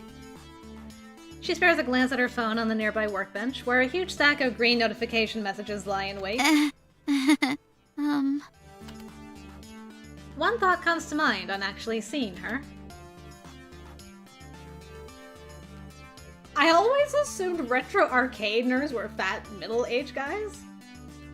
Oh my gosh, she's so cute. I just want to hug her, but that would be super inappropriate. Yes, that one, absolutely. Give her a hug! I am but a weak-willed human being, one who grew up feeling mighty funny whenever I saw Velma from Scooby-Doo. Oh, she totally is a Velma, though. Oh, now I can't unsee it. Nerds need love too, you know. And when I was moved from school to school, a social outcast, I was drawn to fellow outcasts in turn. In fact, I married an outcast, PC outcast. Still, beyond my weird libido, mostly I notice how much she's smiling as she wells that little thing onto the bigger thing. She's just so happy and at peace, and I can appreciate that joy in one's nerdy passions. Anyway, I'm Naomi Fairchild, the Funplex's techie. Hi! Pleased to meet you. I was expecting Gavin, though. He usually checks up on me about now. He's busy doing strange things with numbers. Ugh, yeah, that sounds like Gavin. I take it he sent you along to help? Great. Give me a hand with this monitor. It's really heavy, and I'm still paranoid about dropping it after what happened last time. Really? What happened last time? Oh, well, I dropped it. Ah.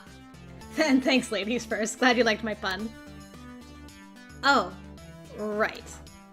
She helps me lift the large cathode ray tube, slotting the heavy metal framework into place within the exposed guts of the nearby arcade cabinet.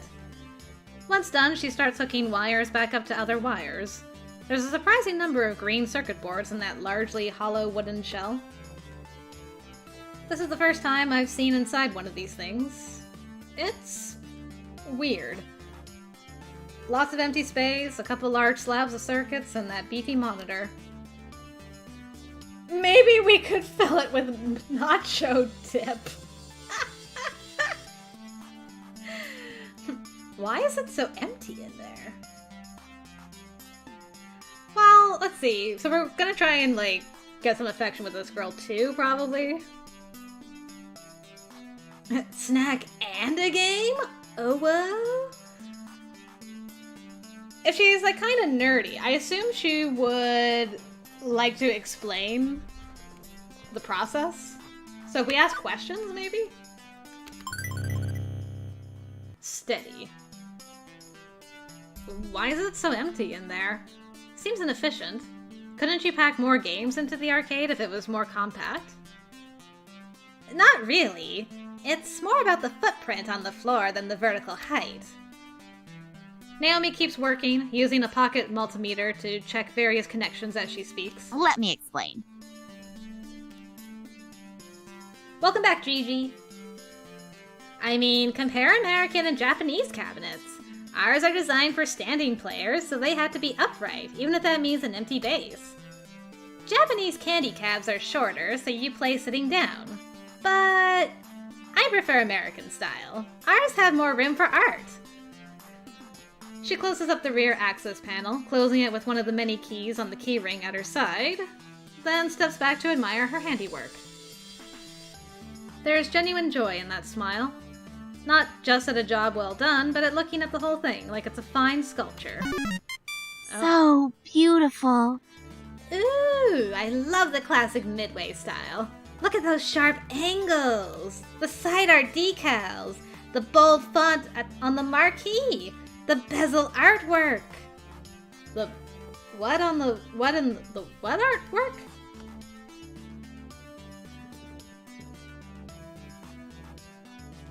With a sigh, Naomi points out key features to me. The strip across the top with the game title, that's the marquee. The artwork that wraps around the monitor, that's the bezel. I mean, you see it too, right? How beautiful and cohesive it all is, working in harmony to give this game its own unique feel, its own experience? As for me, well, a bunch of weird looking boxes in a row looks ugly. Ouch.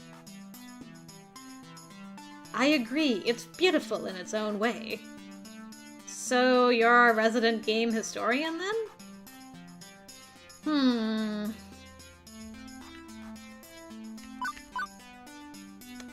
Well, I can't really see it, so I'm gonna go for the bottom. I'll admit, despite playing games when I was a kid, I never really thought about what went into them. Second would have scored points. I thought you would, like, see through what I was saying. Oh, well. I've always thought of games as, well, just games. Ones and zeros on a chip, right?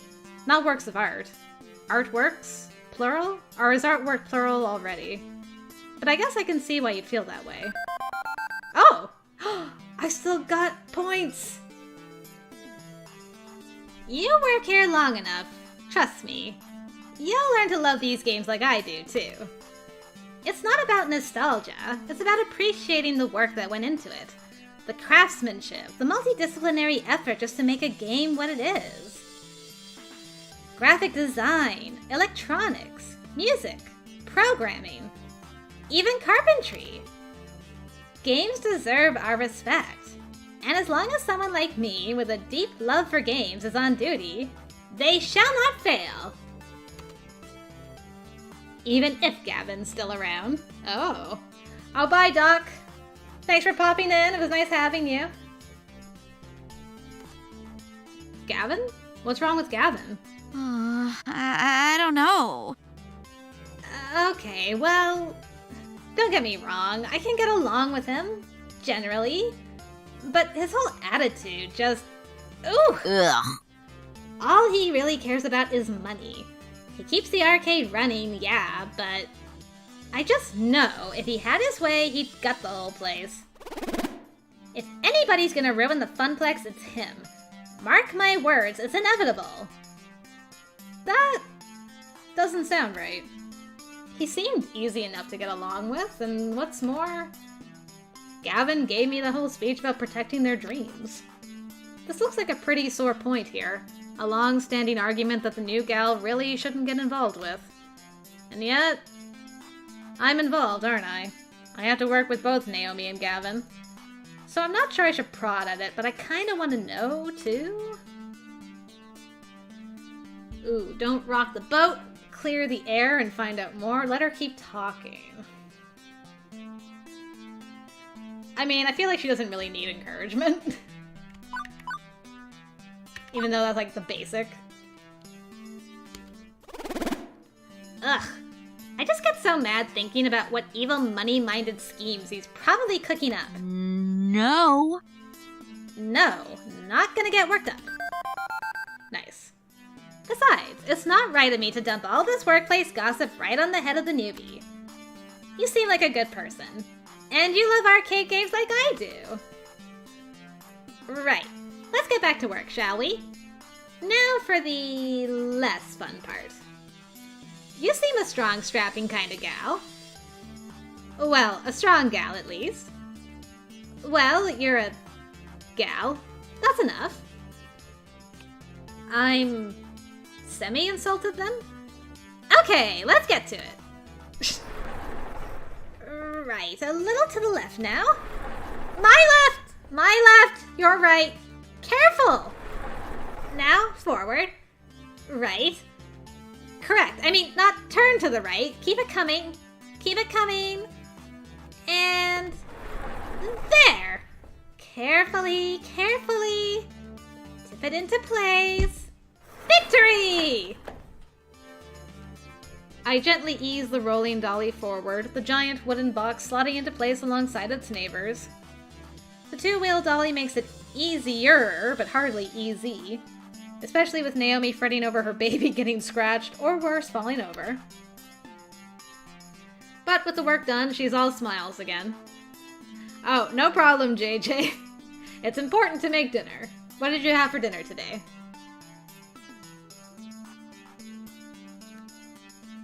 But with the work done, she's all smiles again. Yeah. Ooh, Gigi got pizza. Nice. Okay, glad to be done with that one. I swear, I've been working on that monitor for ages. Those tubes are finicky as heck, and I'm still not totally satisfied with the flyback, but... Thanks for helping me out, Crystal. I think you're gonna do just great here. Happy to help. Oh, right. Stomach growling. Food required, except... Ooh, burritos. Nice, Burley. wasn't expecting to actually be working today. I forgot to pack a lunch. When you have pizza on a bagel, Enough with the pizza bagel! Now, I'm just talking here, but if you had pizza on a bagel... Shh! Hey, so any good restaurants in walking distance? I think that bookstore next door sells donuts and stuff, but... Oh! No, not really, unfortunately. I mean, there's a cheapo wub-sub sandwich place, but even if that stuff is super tasty, you don't want to go there. You need to eat healthy. Hey, I know! Wait right here. Smothered pork ribs, mashed potatoes, collard greens, and a little piece of cornbread. Ooh, nice. Delish. And she's off, scurrying back to her hidey hole. Ooh, Mora had spaghetti. Nice. And she's back, scurrying from her hidey hole. Lunchtime! Here you go. Hey, Lysosaurus! You made it! Glad to have you! Welcome to the stream! Game Daniel had homemade burgers, and Zachary had chicken and rice. Is making chicken and rice. Very nice. She presses a box lunch into my hands. It's a bento box! I learned how to make them from my mom, who learned from her mom back when they lived in Japan. Rice and pickles and all sorts of good healthy things. Wait, you're giving me your lunch? Sure, why not? And yet when I first walked in as a stranger, she looked super uncomfortable with me. That escalated quickly, right? Ooh, ladies first had ramen. Sarah's having popcorn, nice. Popcorn does count as a food, absolutely. What'll you have for lunch then? Oh, I can just get some nachos from the vending machine, or go hit the whole story next door. I've got a book delivery to pick up anyway. But you said eating healthy was important? See ya! See you after lunch! I can't help but think she was just looking for an excuse to go get some junk food instead. Naomi definitely reminds me of some of the friends I made back in school.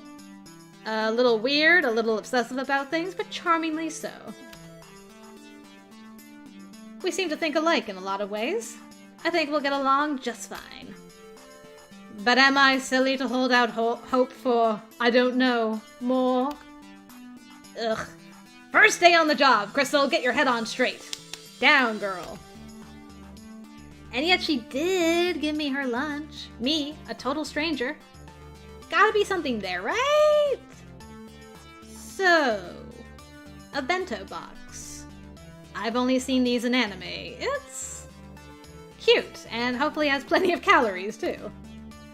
Armed with a box of health food, I retire to the employee lounge to get my lunch on. Munch, munch, munch, munch, munch, munch, munch.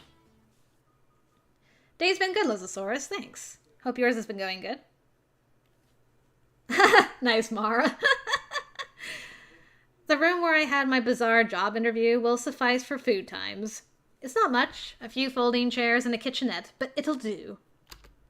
Utterly famished by this point, I have a seat and unpack my loaned lunch.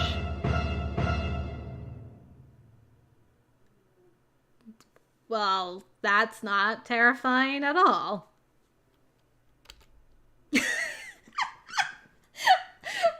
Incoherent screaming, coherent screaming, await death. I mean, if it was me, it would be this.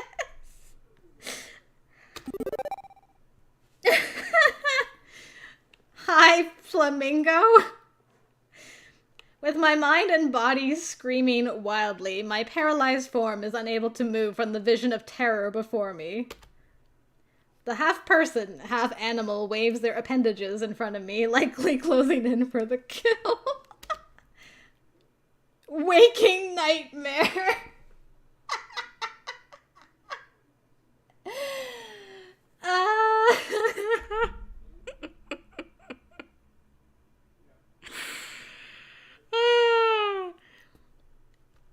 Hello?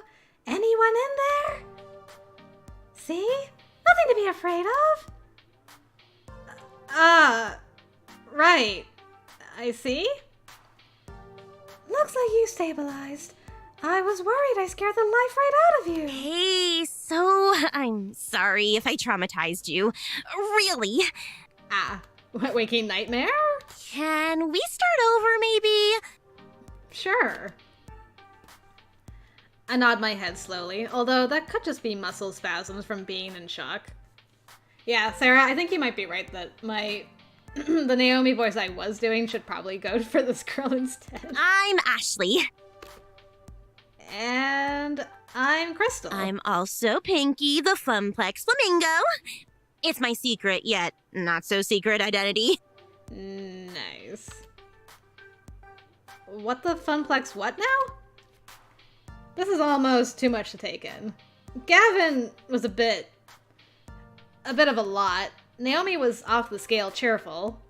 I've met some really intense people so far. Did you sneak into the employee section just to get my autograph? Me? No. Oh, I thought you would recognize Pinky from all the signs around the arcade. Pinky is the mascot of the Funplex after all. Oh no, that's not what I meant at all. I mean, I work here. You work here? Since when? Today? This morning, to be specific. Oh, awesome! Welcome to the Funplex. Yeah, I think I'm gonna actually switch voices around. I'm gonna give this girl the other voice I was doing and then give Naomi the other voice. I'll keep it straight somehow. I mean, it would have been way cooler if you were just so enamored with the chibi flamingo creature plastered on every wall that you had to know more. Let's see. You could have stealthily maneuvered your way through all the games, sliding right on up to the employees only door. But how did you get the door code? Ooh. Of course! You would have collected the password on a piece of paper that fell from Gavin's pocket. You searched your heart and decided that 4-digit number had to be the intel you needed. Let's see. Next, you needed to lie in wait for the opportune moment to punch in that secret key code, just to find me. It just keeps going and going. She's definitely passionate. She's got quite the imagination. Is that how I come across to people, as a creepy trespasser? I mean... Whoops. Hold on. What have I just clicked? No, come back. Okay, there we go. This character is me. She's definitely got quite the imagination. Wow. I mean, wow. I'm suitably impressed, albeit slightly terrified. Ah! Alright. She can just take an idea and run with it. Where she's running with it, I'm not sure even she knows. And how would you have snuck out, I wonder? And how...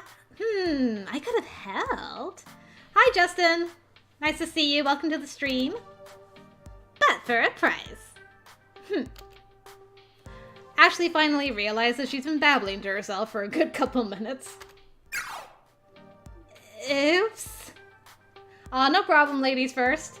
Glad you're able to make it for the stream. Hope you enjoy what's left of it later. And have a good rest of your day. Sometimes I get swept up in a good story. I mean, I gotta find some way to make this job more interesting. Is it really that dull here? No, not really. I just crave a different kind of excitement than beeps and boops, screaming children, and broken machines. You aren't really painting the best picture here. Ah, jeez, I don't mean to be a downer. I just want to move up in the world. I've got things to accomplish, dreams to fulfill, cosplay to make. Cosplay? Cosplay? As we switch topics, it's like she's a completely different person.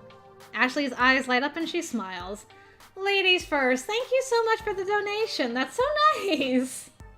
Really appreciate that. Sending hearts your way. Can we get some hype in the chat for ladies first as she's leaving?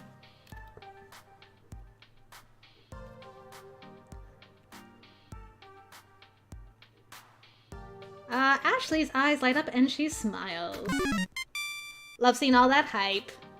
Hypoo! Yeah, you know, like dressing up as your favorite video game or TV character. I love it! It's so empowering to be able to make your own costume and wear it proudly. It's even better when people recognize what character you are. Empowering? Really? Granted, she certainly had the power to stop my heart for a few beats. Yes! Definitely! You want to try? Got a favorite game character? I can help you make your first cosplay if you want. In fact, I made this one! I think Ashley is pointing to her flamingo costume, but it's a little hard to tell with her hands as feathers. So, Pinky is your creation?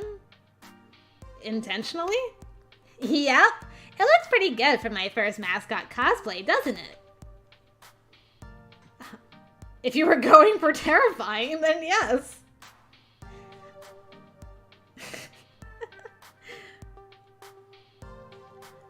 I don't know heads from tails, but I can appreciate it.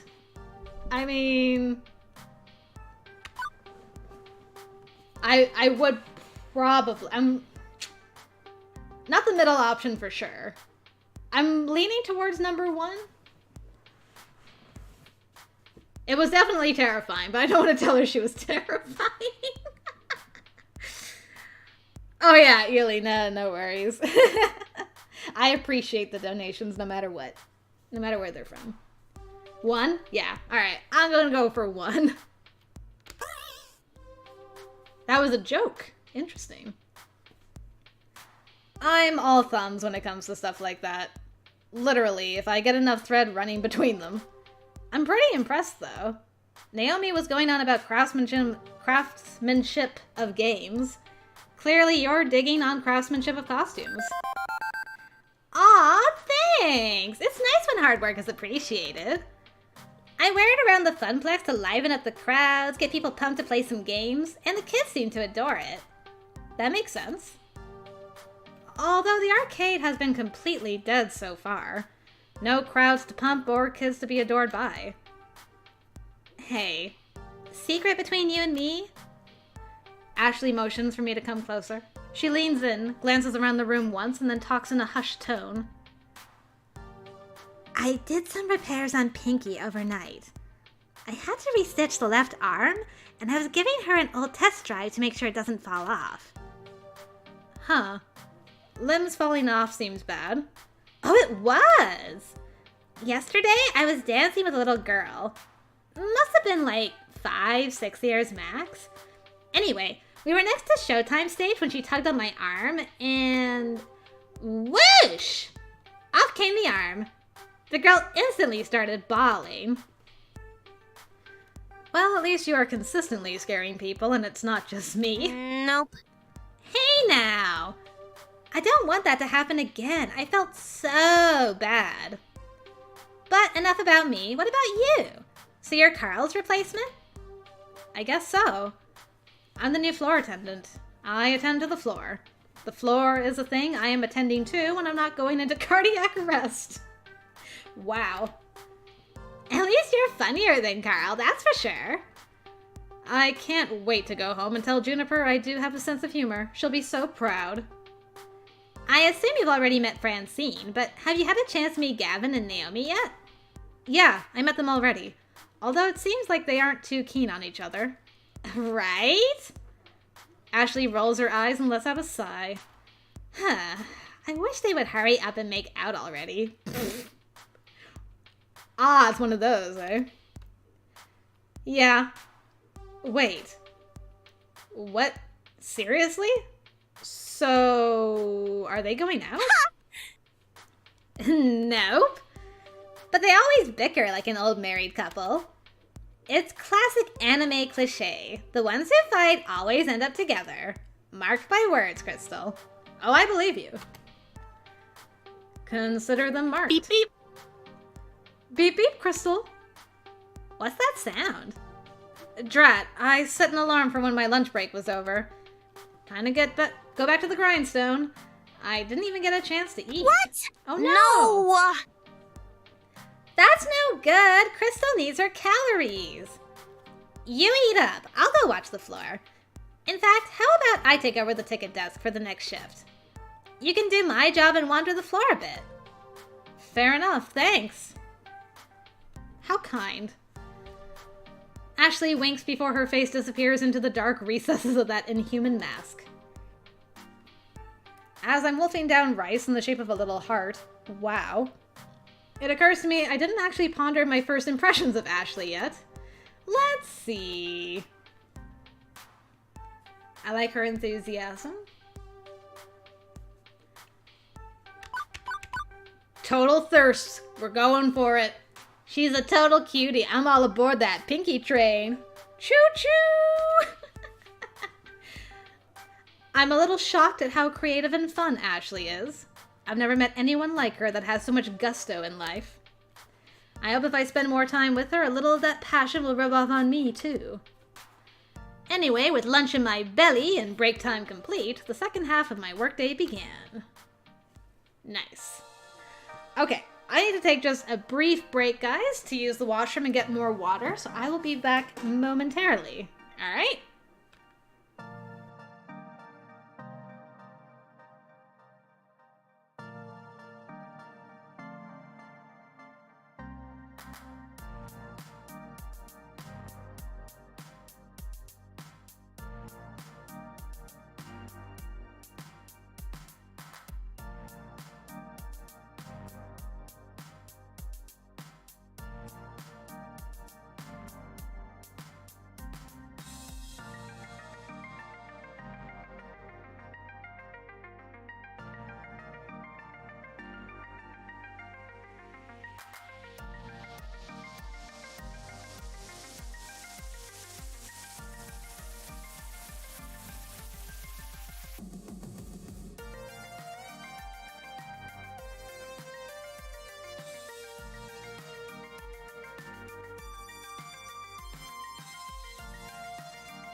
Alright, thanks for hanging in there, guys.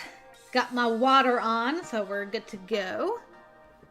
I was just laughing at, should have asked in the poll if we wanted thirsty Molly. I mean, is there any other kind of Molly when I play these games? Let's be honest here. Alright, rolling into the afternoon, the crowd starts to fill out. School's done, and late rising pros are heading out to their arcades of choice. With Ashley covering the desk, my job is to wander the floor looking for problems. Or potential problems. Or just making sure everything's a-okay. But for starters, it's a good moment to collect my thoughts. Good timing, Game Dan. Did I seriously drool over each and every one of my coworkers? Yeah! I gotta watch out, or I'm headed for an extremely justifiable HR department smack upside the head for inappropriate behavior.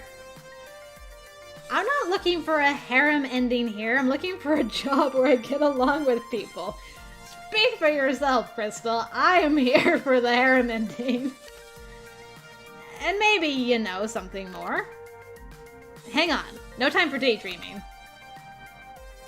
I think I spot, let's see, 3 possible issues to look into. I should have time to get to all of them, but which do I tackle first? An irate customer near Mr. Moopy's magic maze, somewhat cursing up a storm at Fist of Discomfort, or a loud crowd around Showtime stage. I take it each one of these is probably for a different person of our team.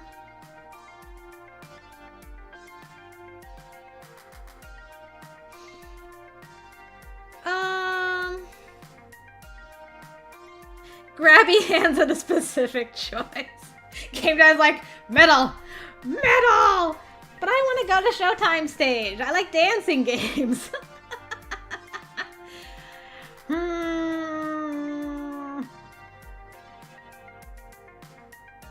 Okay, Lysosaurus is like the crowd. Sarah says bottom. I want to go dancing. I want to see what's going on with the dancey dance. Oh, do we get to see multiple? Yeah, Mora. Oh, it did say we could do them all. You're right. Okay. Should I leave Dancy Dance for last, since that's the one I'm most interested in? Actually, you know what? I'm gonna save, just in case it doesn't work. We'll go down the list. We'll go from the top down. And if that doesn't work, then I'm gonna reload. Mr. Moopy, let's go. My mutant floor attendant senses detect danger from the left-hand side of the arcade. I quickly rush all the 30 feet to the scene of the crime, already in progress. Come on! Hurry the beep up and finish your game! You! Do you work here? I saw you behind the desk earlier. Note to self. Ask Gavin for a name tag or something. Yes, I'm Crystal, floor attendant. Well, stop attending to the carpets and attend to me! I want this beep to wrap up his damn game so I can play! Ashley's face is obscured beneath her costume's mask, but I can feel her wince as the man curses up a blue streak. Sir, there are children present. Please keep the swearing to a minimum. You kick this fat piece of beep off this game and I'll sing Mary Had a Little Lamb all you want. Figuring I ought to hear the fat piece of beep side of the story before rushing to a judgment, I tap the player on the shoulder. And he doesn't even notice my tapping. I love your wizard shirt. So I tap again. Twice.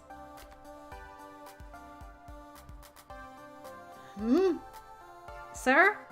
There are other players waiting to give Mr. Moopy's Magic Maze a spin. Curiously, the player looks up at the game's marquee. Thank you, Naomi, which simply reads, Moopy.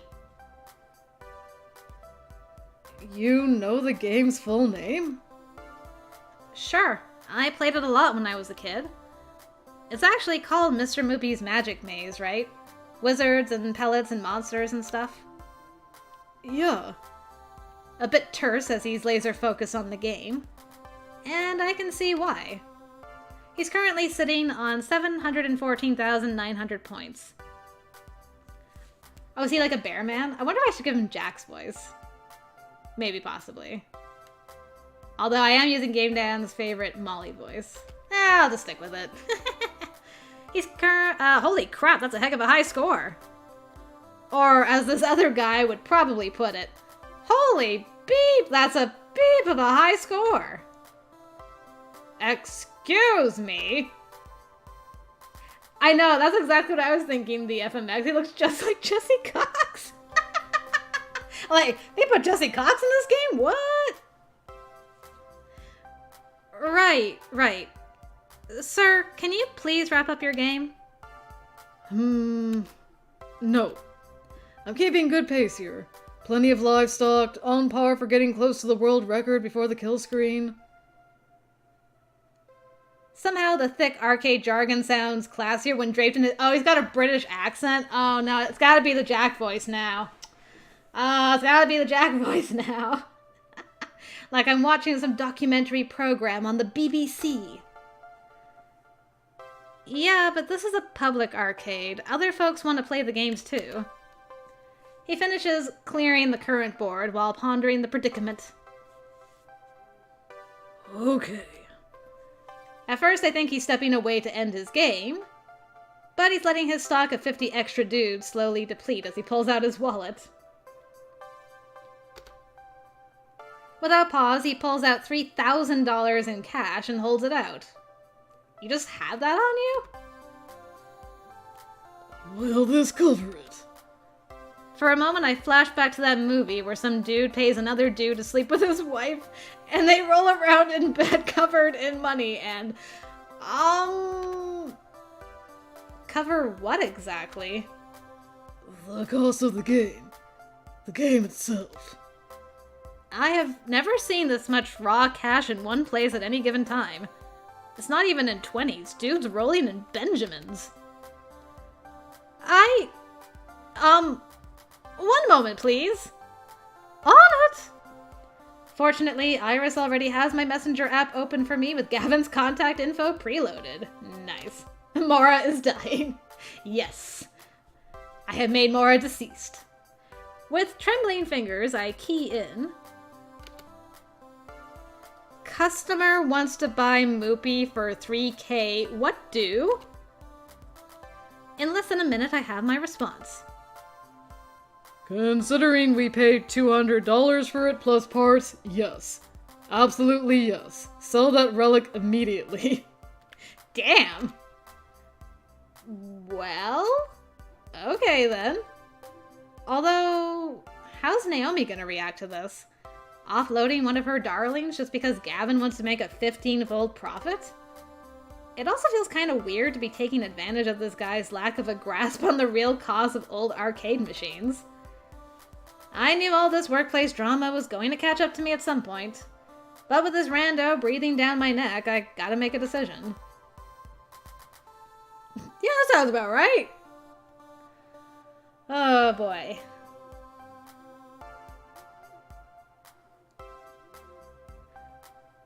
Do I want to be honest with this boy?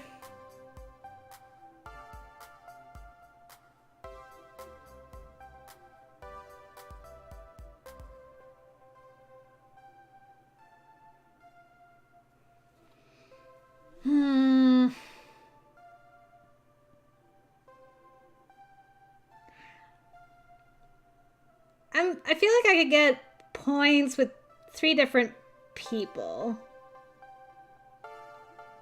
Like, if I said the game was $200, I probably would get points with this customer. And if I said $3,000 sounds about right, I'd probably get points with Gavin. And if I said I'm not sure we should sell the game, I'd probably get points with Naomi.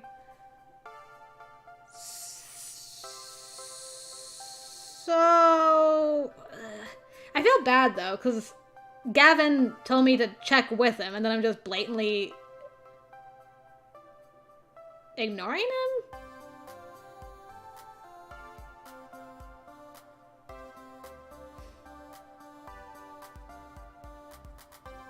Okay, so one won't give him points, the others will. Okay. Is there ever a case where you can get affection with more than one person? Out of curiosity? Thanks, Justin. Hope you have a good night, too. I'm probably overthinking this majorly.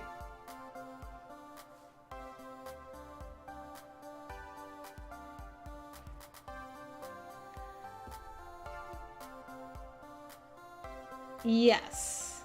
A few choices later. Okay.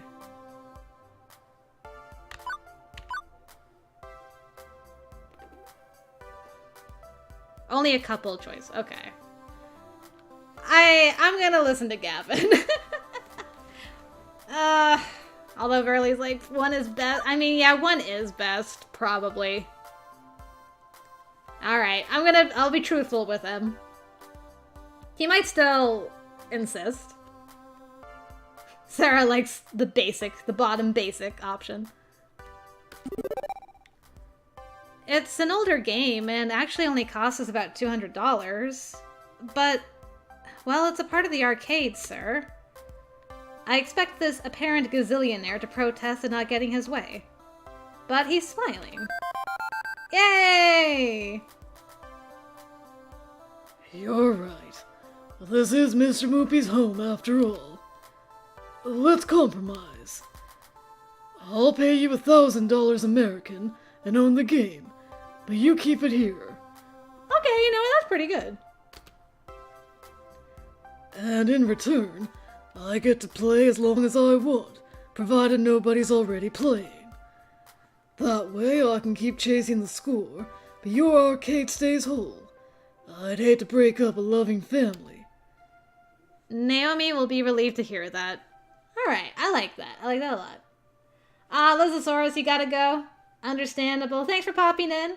Hope you have a good night as well. Even if Gavin may flame me for passing up $2,000, I still made $800 on this. Good. I'd hate to make Naomi cry. How could I live with myself? Which leaves the rando hopping mad. To be fair, we had been kind of ignoring that he really exists. True. What the beep, man? What kind of an arcade is this anyway? Beep this! I'm going to Deco's Palace! And we just lost a customer, stomping his way out the door. Stomp, stomp, stomp. On the plus side, Naomi won't cry. On the negative side, I just drove a rando out into the cold. What a disagreeable fellow. Oh my. As for the player, well, he goes right back to playing. Eating pellets, sapping ghost monsters, clearing mazes. With the crisis behind us, I can actually focus on who this gonzo rich guy actually is.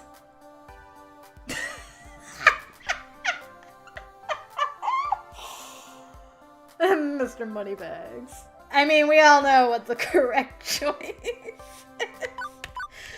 is. Digging that dad bod, though.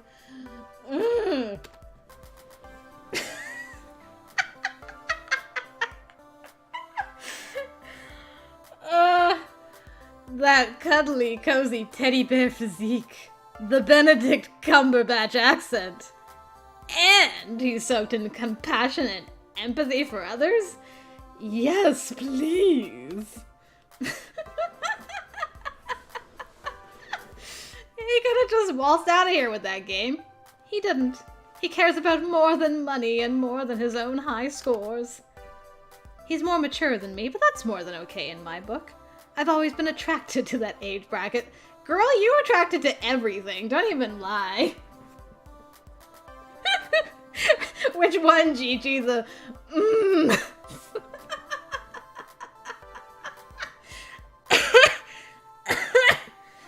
I'm gonna get another good ending at this rate.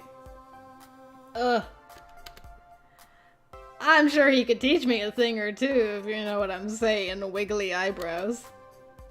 About Moopy, I mean. Right. So you know Naomi? He's happy to talk even while playing. Of course. I'm a Funplex regular. My name's Percy. Percy, okay. I'd hazard you're our new floor attendant. I was here when Francine seated you behind the desk earlier. That's me. Crystal Wave Rider, Arcade Wrangler. Well then, it's a pleasure to make your acquaintance, and I look forward to getting to know you better. So, you've seriously just been playing Moopy all day, huh? What can I say? It's my calling. Big agree, Mara. I actually owned a Moopy cabinet once. Had it in my flat. But playing it by myself, all alone in the dark, it's not the same. I need the atmosphere. Understandable. Ah, nice, Yuli. Okay, I'll keep an eye out for that comment later. Yes, BBC Sherlock is The beeps and boops? No, those you eventually learn to filter out. I mean, everything. The games, the lights, the kids, the feeling of being in an arcade. I score my best when I'm in real-world conditions. It's all about the emotions, the laughter and the tears, the excitement of competition. I need that swirling chaos of human emotions around me to play at my finest. Mm-hmm. Naomi gets that. She keeps Moopy in top condition for the day I eventually land my high score. What's the current world record, then? About 3.5 million. This guy has been standing here since I was working the morning shift. Hours and hours. And he's still only about 720k into his game. Oh, yeah, Mara. I know. I die too whenever Andrew Scott shows up. I'm excited for the dance as well, Sarah. Can't imagine him being in anything but top health condition to try this. Guy's gotta have legs made out of carbon fiber and a bladder of tungsten.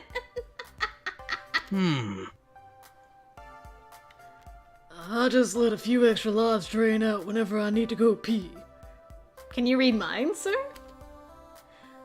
Also, he may be psychic. I feel like I should let him get back to his game. But burning questions. They burn like fire. How is it he can afford this game? So, you're rich? Gonna get your Moopy dipped in gold? Oh my god.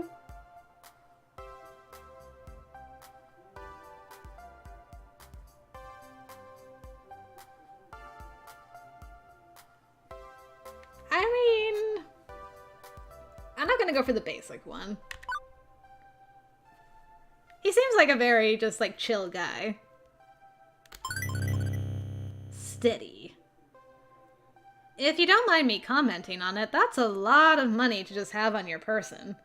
What do you do for a living? Listen that. He doesn't really seem to care to talk about his work. Not in a guarded way, it's just less interesting than his current maze. Maybe he's actually the head of an international diamond smuggling ring. They hide the stones inside arcade games. He's a hired assassin.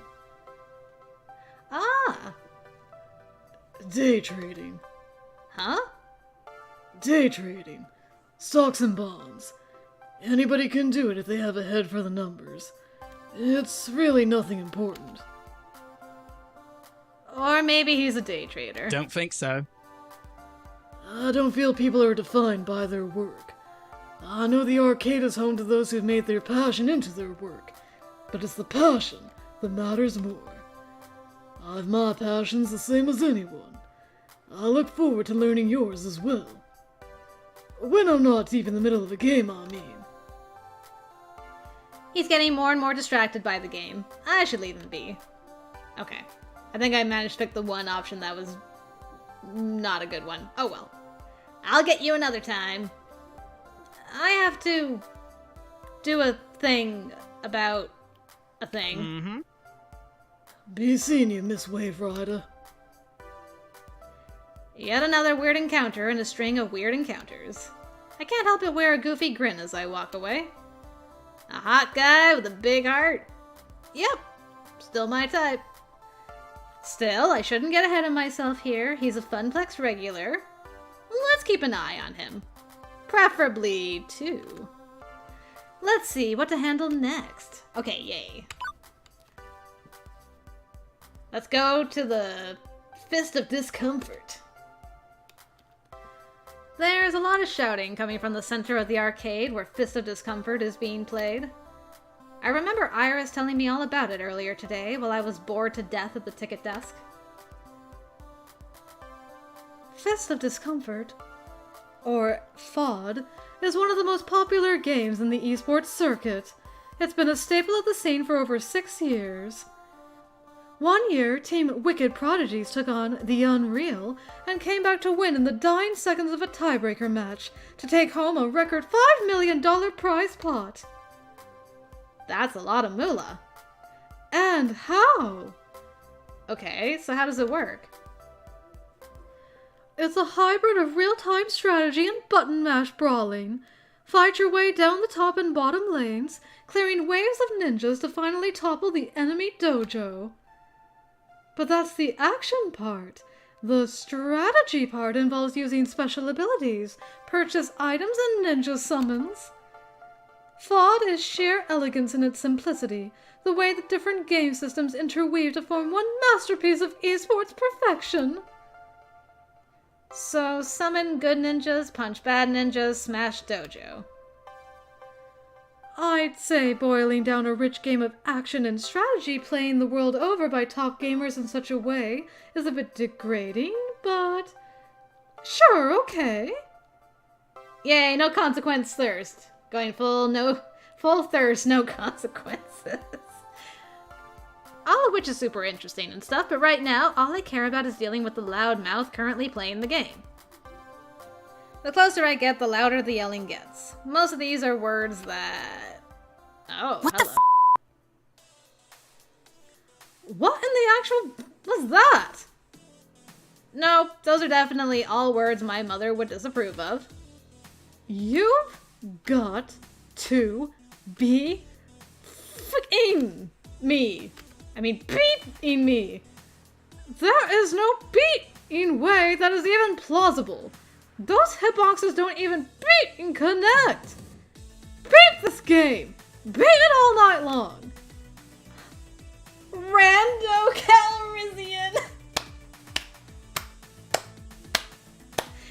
Yes, I approve. I like your beehive shirt. That's pretty awesome. And matching necklace. Ha ha ha ha! Get wrecked! Oh, this is far from over, scrub. I saved up a little something extra special for you. I've been baiting you into attacking my sensei, which you fell for. Hard. Oh, hey! Did I forget to mention that I bought an extra ultimate technique scroll from my dojo? Whoops, might be. Wait, what? You haven't been farming. How could... XP sheer technique with creep waves. Take this! 5-fold beeping explosive death claw technique! What? How did you defeat me? No!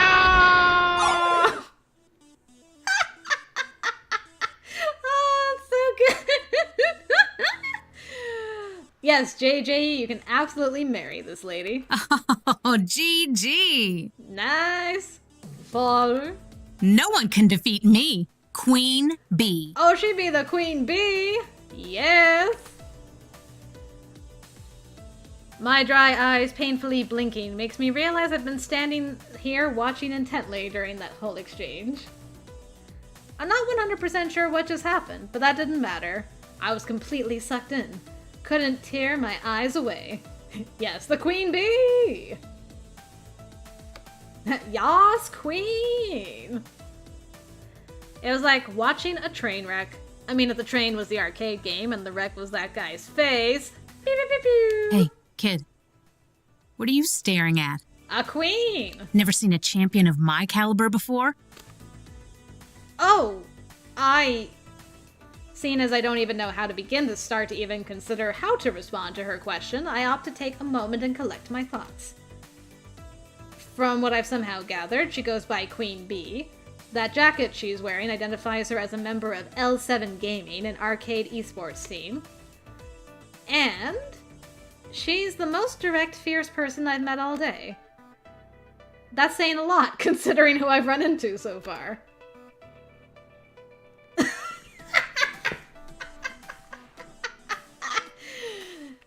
Kneel and submit and pledge your allegiance to the Queen Bee. Look, let's be frank about this. I know my tastes, and Queen Bee's got the whole package. The sass, the dirty mouth, and keen fashion sense. Oh, be still my subservient little heart. Hey, don't just stand there all weird and quiet-like. It's creepy.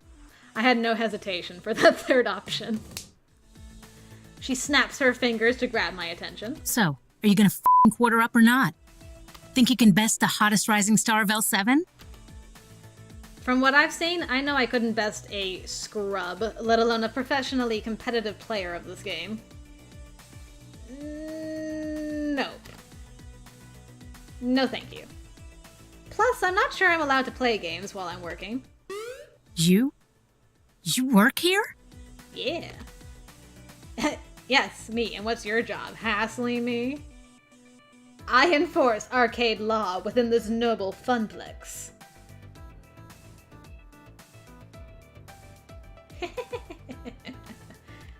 Oh, the one I'll meet next I've heard before. I know the voice actor. Interesting. How mysterious. I like this one. Oh, it's all just a front. I wander around the floor to, you know, pick up drop tickets in hopes of getting one of those giant stuffed flamingos behind the prize counter. Ah, she liked it. I know, right? If I was as good at those ticket games as I am at FOD, I'd have like a flock of giant pink flamingos. Maybe I'd even give you one. Maybe. Hey, they haven't given you a name tag yet. How am I supposed to know who you are? I think that was actually a weird tactic to have me introduce myself to her. I'm Crystal. I did technically just start working here 6 hours ago. It might take them time to issue me a name tag. Maybe they need to send a carrier pigeon to an ancient monastery where name tags are forged in a vast clay oven. Nah, Gavin's just slacking big time. I'll talk to that silly boy for you. Make sure you get some proper respect. Thanks? No problem. We gamers gotta stick together. I'm Queen Bee, by the way. Aggro-style FOD lane pusher specialist for L7 Gaming. Nice. I figured that when you put your arms over your head, cheered and shouted, "No one can defeat me, Queen Bee." Hey, I do not sound like that. Well, maybe a little. A little. Anyway, I'm one of the regulars around here, besides Purr and Teo. Okay, so Purr is probably Percy. Teo? Probably the last person we're gonna meet.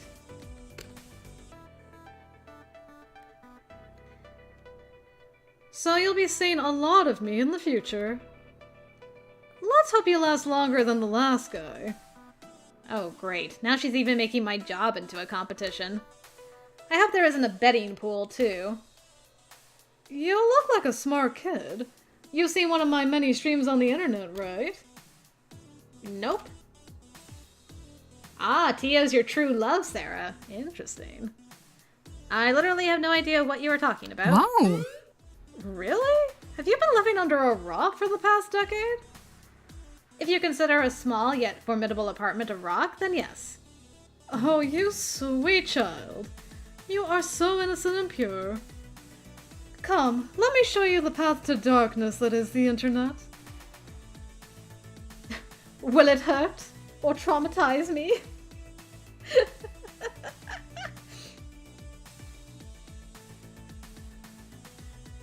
Yeah. Please teach me, your majesty. Well, it is a part of my job to know all about the games here. And if Queen Bee is going to give me some insight on the culture around this game, I should take advantage of that. Lead me farther in the dark abyss, my mistress. I'm so glad that was the response. Yeah. Aw, yeah. Queen Bee grabs my arm and pulls me closer to the Fist of Discomfort cabinet. And upon further inspection, I see the whole haphazard pile of tech she's rigged up. You can't just plug one of these cabs into the internet, so I use a number of clip-on webcams and mics and stuff. That webcam there, it broadcasts to my own personal PC back home, which then streams matches live to all my fans. The chat room appears on my phone. Costs a bit to put everything all together, and it takes like half an hour to rig up and test each morning. But after doing this here for a couple years, it's easy peasy. Aside from Naomi grinding her teeth at my clip-on cameras damaging the paint job, I mean. Anyway, I prefer to stream from the Funplex than from home. There is so much to miss out on sitting by your lonesome with the console version of FOD. The crowds, the wicked trash talk, the community. Wait, are you broadcasting live right now? Are we live right now? Nope. No way. Beep, no! That was part of my warm-up matches. I got a pretty big tournament coming up, so I try to get as much practice in as possible. Even if it is with a bunch of fodder. As in fodder. As in, you know, chum, lunch meat, scrubs, losers. I got the idea, yes. Queen Bee sees something out of the corner of her eye and glances around the arcade floor. She gives a nod to someone hanging near the Street Fighter cabinet. Ah, my crew is starting to trickle in. We should be starting team practice soon. Wait, what time is it? At the tone, the time will be 2:25 p.m. Eastern. Beep beep. Heart. What the? Beep! I gotta go live in 5 minutes. Listen, kid, it's been swell. We'll chat later, right? Sure. One thing, can you keep the swearing down at least a little? We've got kids around here, and I don't want you to get in trouble with Gavin. Him? Meh. But for you, I'll keep it to a PG-13 rating. Nice. Z the Exile, you made it! Yay! Oh, I'm so glad you were able to make it right before the end. Glad to have you. Now, if you'll excuse me, there are some butts out there that I need to kick. Later. And with a wave and a twirl, she completely abandons me and returns to her Fist of Discomfort game. Queen Bee fires up her broadcast rig, and the shouting and milder swearing start up again. I should probably get out of here before I accidentally end up on the stream. Is it wrong of me to crave being stepped on by her? Hey, I gotta be me. We've got good chemistry so far. Note to self, check with Gavin about the ethics of dating your customers. Not that I'm committing to anything here, just, you know. Let's see what to handle next. Alright, dancey dance time, let's go! In the distance, I see a number of people gathering, which is surprising since the first half of my shift was complete and utter solitude.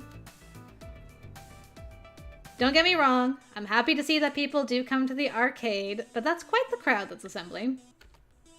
Like, larger than Queen Bee's team was, rowdier too. This has to be against some fire code or safety protocol or something, right? Speaking as a citizen that enjoys living. Having an escape route in case of emergency is necessary. Time to clear the way and pave my own path of safety. Whoa. It got so much brighter. As I approach, I see flashing neon lights accompanied by upbeat Europop drifts. It's an auditory flashback right to 1980. I can't help but nod my head to the beat. Oh yeah. A pulsating mass of people have surrounded Showtime stage, cheering on the current player. The game itself takes up a whole corner of the arcade, requiring a fair amount of space to actually play. Showtime Stage is an ultra-modern arcade smash hit. It uses motion tracking sensors hidden behind the colored spotlights to check dance pose accuracy and score your sweet moves. It's pure dance fever. Can you catch the fever, Crystal? I had my dance fever shots at the doctor's office earlier this season. Boo! As the dance ends, one of the players hops down from the stage and immediately starts talking to a young man leaning up against the back wall. Whoa. T-Crew! Did you see that, Teo? I got my first double A on Stop the Beat! Hell yeah! Yeah, I did. You're doing great. Remember last month you couldn't even pass that song? Totes impressive. I'm gonna keep practicing, and one day maybe even surpass you! Hey, I hope you do. And when you do, you can be the one who brings in new dancers and teaches them how to play. As the next song starts, my eyes shift from their conversation to observe the gyrations and intricate limb movements coming from Showtime stage. I feel my head bobbing and my foot tapping. Hey, it's a really catchy song, can you blame me? I'm getting really into it when I feel a hand on my shoulder. Care to dance? Oh. Oh no, you're gonna be the one for me, aren't you? I can feel it. Yeah, JJ, I'm with you. I'm like, I love him already. You're gonna have to fight me to marry him, though, potentially. And potentially Sarah as well. How about you? Want to take the spotlight? Ah, it is Eric. I was like, is that Eric? Oh no, I'm doomed. It's Eric's VA. No, I'm doomed.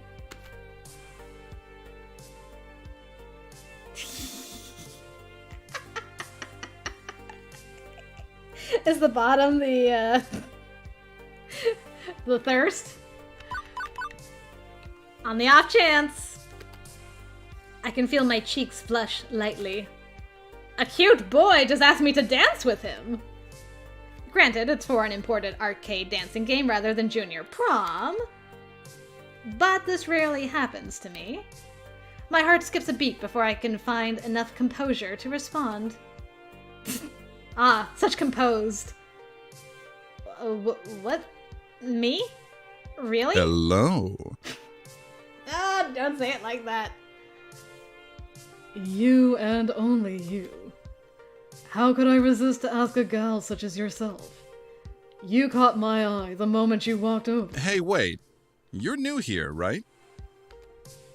Yes, very. Name's Mateo, but everyone here just calls me Teo. Teo. Gotcha, not Teo. Teo. Teo's the best! Greatest guy here! He's sort of like our leader, yeah? Oh, please, I'm nothing really. He looks directly into my eyes. Nothing as special as you. Oh gosh. I just like to show newbies the ropes and teach them how to play. Our community is small, but we're all super close. I think you'd be a perfect addition to our gang. So, what do you say? Play our silly dancing game? I'll be your dancing queen, wink. Teo outstretches his arm to me, waiting for my hand to grab his.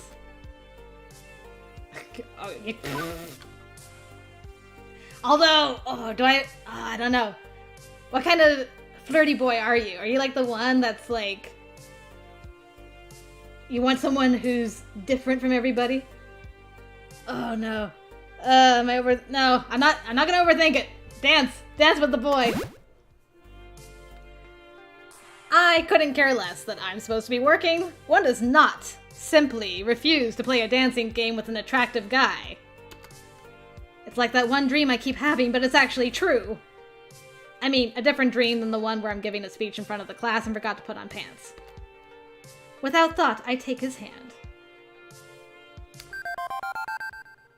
All right. Nice. Yes, 1,000 times yes. As I'm about to step up to the stage, an ominous shiver crawls down my spine. I glance over and spot Ashley standing behind the ticket counter.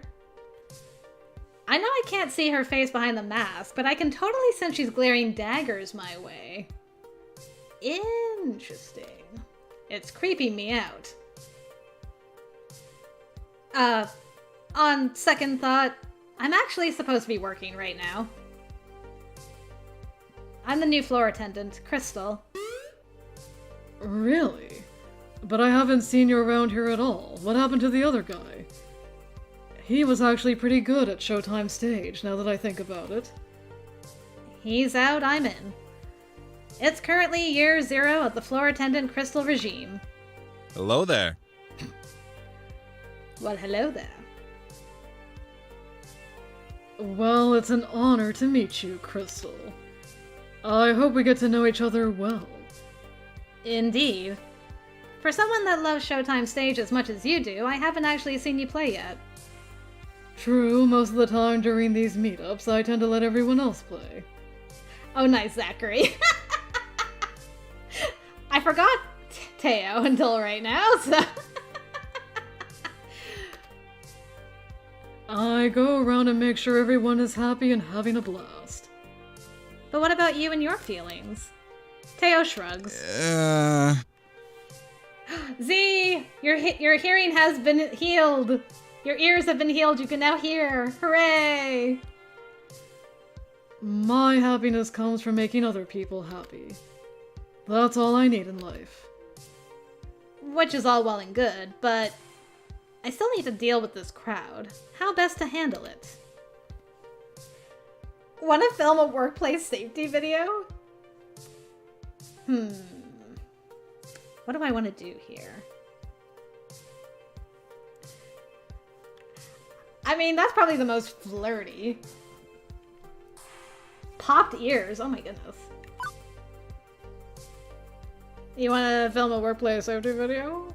Wiggle waggle? Good! We can start by getting to know workplace safety together. I hate to be the bearer of bad news, but you've got to break up the band.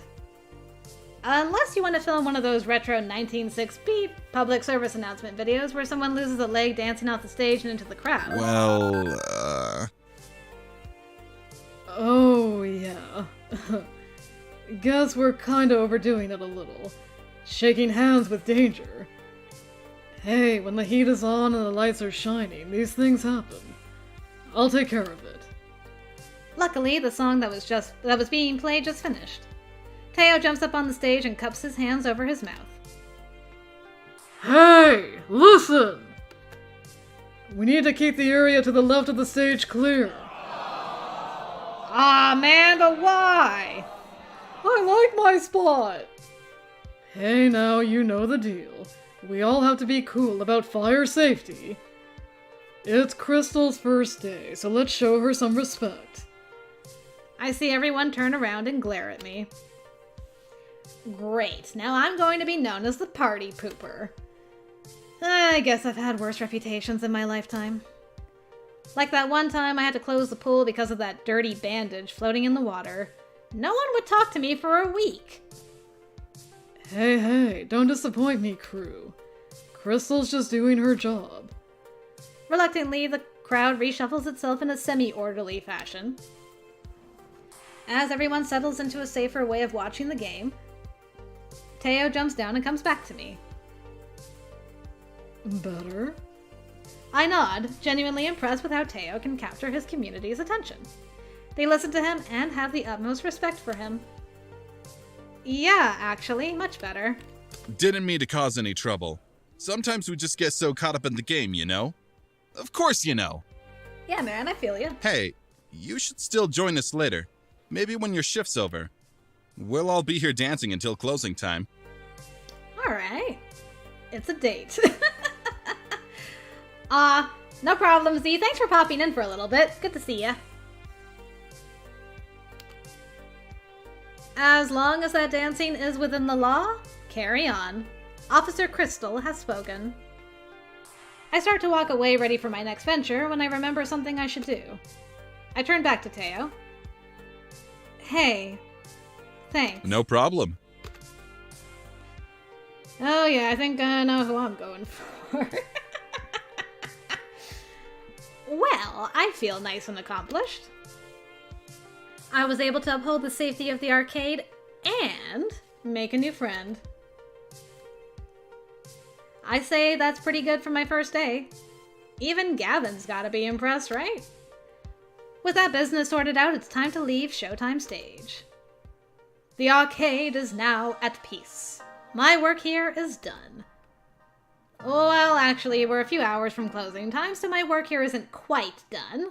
But, you know. I'm so at peace, in fact, that I don't even notice the underboss of the arcade sliding on up behind me. Good day. Not a bad first day so far. Zachary! Who do I like least? That'll be G's favorite.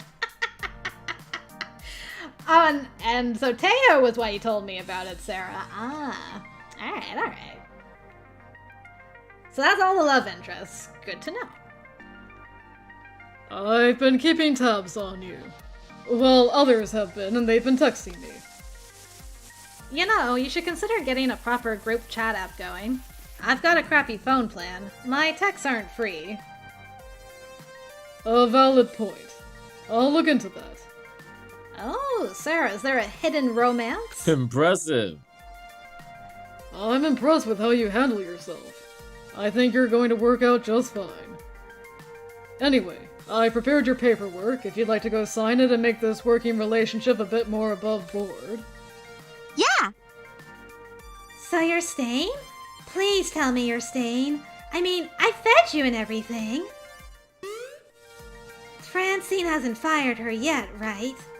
Oh my. An adorable nightmare joins the impromptu staff gathering. Ooh. Crystal's off to a great start. Here's to your first day, followed by many more. Don't you two have jobs to attend to? Just ordered a replacement power supply for Robotron. Nothing left to do for the day. Not many kids around for me to entertain. Finally, a quiet moment. My dream job has been going a mile a minute since I got here. Is it my dream job? I told Francine I was looking for hope. I've been so used to life dumping all over me that I've come to expect the worst generally. And yet, I can't say the Funplex has dumped on me. It's been hectic at times, a little too much, but not really in a bad way. I'm starting to get along with my coworkers. I'm helping people with their problems. Maybe I'm finding the hope I was looking for after all. We've only got a few hours till closing, and it's nice and quiet. How about we game a bit? Speak for yourself. I've still got paperwork to handle. Oh, come on. Don't act like you don't game. Irrelevant. I know your dirty little secret. What? Naomi? You sneak in early each morning to play pinball. Aw, man, I love pinball. You're a pinball wizard. Ah. Well, what of it? I bring order to chaos. Pinball is the very expression of that art form. You know what we should do? Impromptu pinball tourney. The girls are giggling, and I'm finding myself smiling right alongside them. All in all, not a bad way to end my first day. Nice. Nice. By the way, I've booked a birthday party for this afternoon. What?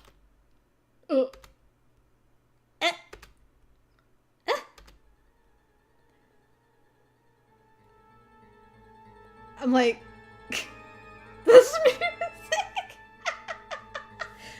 The looks of confusion and outright terror on their faces, all laughter dying off immediately, are vaguely concerning to me. Sorry, I meant to tell you, dears, but I plumb forgot. A birthday party. How old are the kids, may I ask? It's her 5th birthday. Oh, to be young again. 5-year-olds? Naomi starts pulling at her hair, eyes wide and trembling. Throwing ski balls overhand into the glass, jumping up and down on pinball machines, putting chewing gum into coin slots, pulling at my costume, tearing off pieces of it. Naomi, Ashley, keep it together.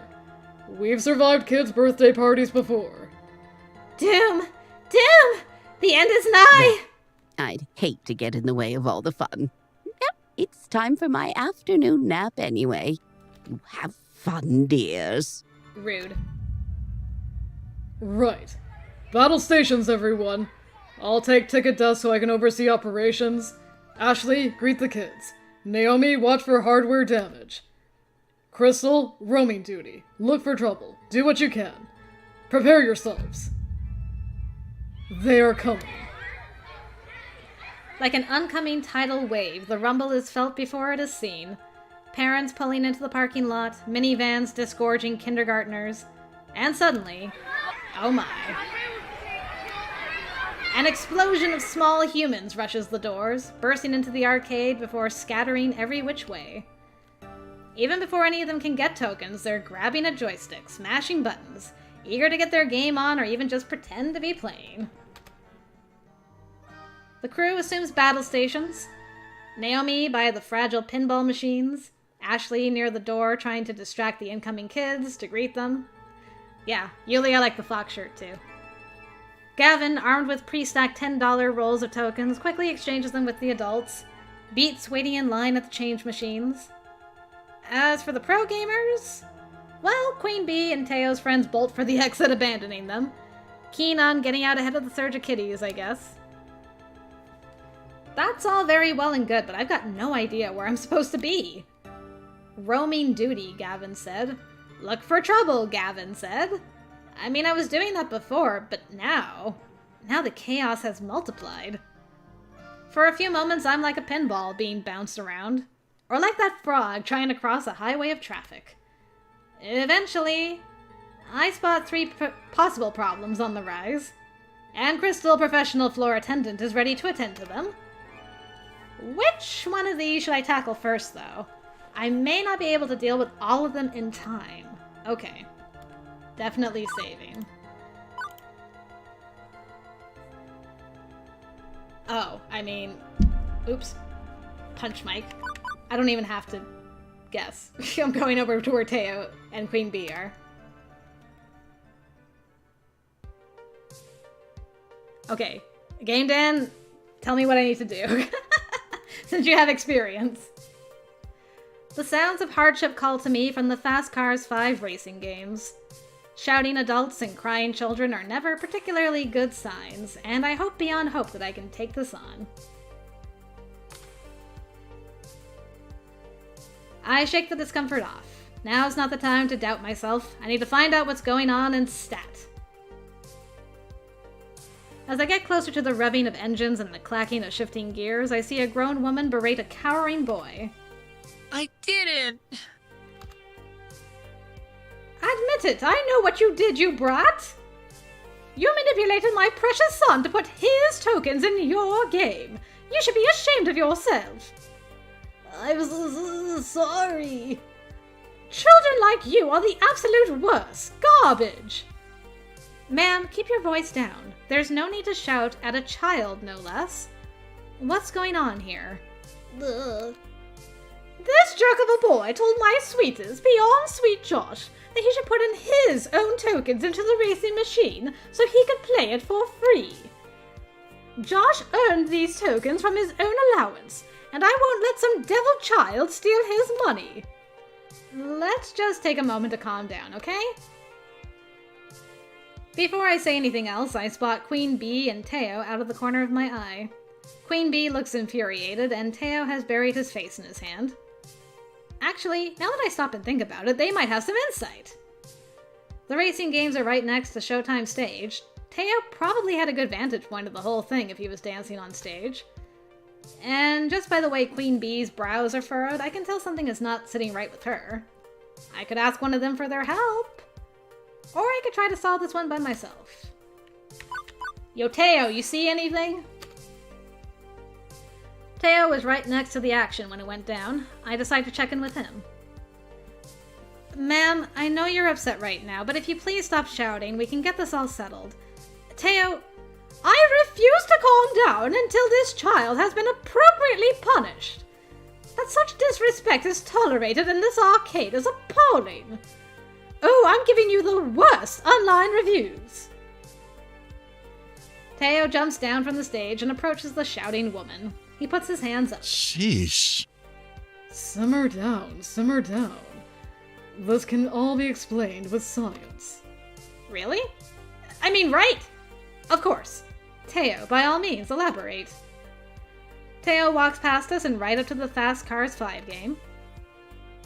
He casually slumps in the driver's seat and then motions for us to come near. Let me show you both something. Teo points at the car console. It's got a wheel, which is fantastic and totally necessary for a driving game. Pedals, gear shift, and so on.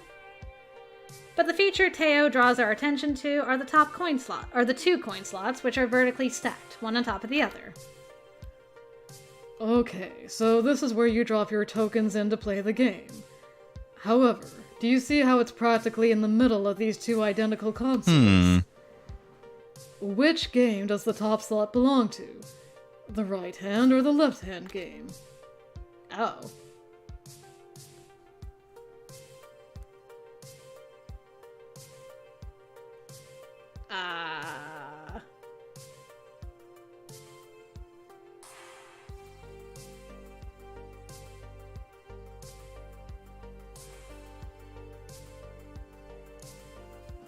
Yeah, I want to say right as well.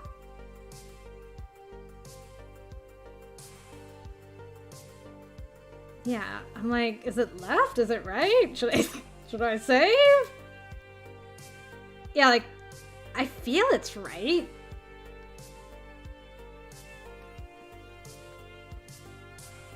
Okay, I'm gonna make a save. I think it's right. I agree that it's probably right. It's obviously the right one, right? I mean, correct? Of course not, fool! It's the left one! Exactly. Ah, yay! We got it, guys! Crystal is correct. What? Preposterous! See, these import games can be confusing. I'm sure your son just put his token in the wrong slot. Common mistake, really. Happens all the time. He confirms that no matter which you choose. He's like, Crystal's right no matter what. Considering how confused I was, I could see how a small child would be just as, if not more, confused. Honestly, mine was just a lucky guess, right? I give Teo a grateful look, happy that the crisis has been dealt with. The frustrated customer would undoubtedly apologize for yelling at that boy now. Haha, sure. Yeah, I'm sure that's exactly how it'll play out. How dare you imply my precious Josh was wrong? I can't believe the gall of some people. Josh, get over here. We are leaving this horrible arcade. Right now. Oh. Well, didn't see that one coming. I totally saw that one coming. The woman scoops up her child and storms out the front door. I don't think we'll see her or her son anymore, and frankly, I'm cool with that. Once they're gone, Teo looks back at me from the driver's seat and shrugs. No can do. There's just no pleasing some people. I feel sorry for her son. That's no way to treat a kid. Teo's sprightly and happy demeanor shifted slightly. Eyes glazed over as he looked into the distance. Uh-oh. Breaking through that facade. GG. Wow. I haven't seen Teo act like this before in the 10 minutes I've known him. He just looks so upset. I wonder if I should check in with him. Ooh. I mean, I've only known him for 10 minutes.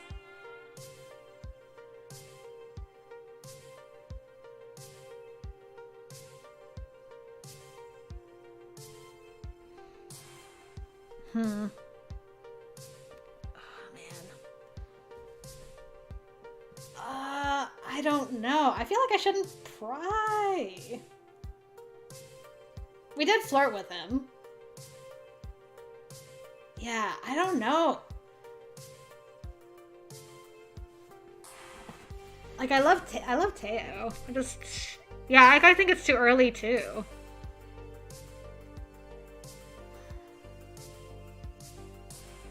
I'm worried though because like it's usually 2 out of 3 you're good to go, right? And then the other option is no points. And I feel like 2 of these are basically the same and one's not. So I feel like we should pry? Okay, I'm gonna ask if he's feeling okay. I know it's really none of my business, but I should make sure Teo's okay. It seems like you really can empathize with this kid's plight. Hey, everything alright? You need anything? After pausing for a moment, the fire returns behind his eyes. Okay, nice. Yeah, I'll be okay. Just reminded me of how I'd get treated. By teachers, notably. I'd space out in class, daydreaming, and they'd rake me over the coals for it just to assert authority. Total overkill. Bummer. It really bums me out to see adults mistreat kids this way, you know? I like to treat people with respect, even when they're in the wrong. Like you saw just now with that woman. I appreciate you taking some time to ask me, you know. Shows you've got respect too. And empathy. Nice. You're too sweet to me, Crystal.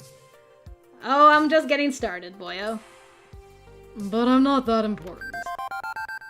You should make sure that boy's safe and sound. How come I got an additional? Boop, boop, boop, boop, boop. Catch you later. I'm headed back to Showtime stage. Holler if you need anything. I give a quick wave to Teo as he returns to his game. After poking around a bit, I managed to find the kid. Still shaken up from the whole ordeal. Hey, sorry about all that. Are you going to be okay? I think so. I swear I didn't do anything. The other kid, he just came up out of nowhere and dropped his token in my slot. After I lost, I got off the game and offered it to him. He just ran away. And then that woman approached you and started yelling. The boy nods, wiping his snotty nose on his shirt. Well, if it's any consolation, the bad lady is gone. And I don't think she's going to ever come back. The boy, cheek still streaked with tears, lets a smile spread on his face. Thank you. Thank you. And tell that nice man thanks for sticking up for me too. I nod, and the boy scurries off and rejoins some of his other friends.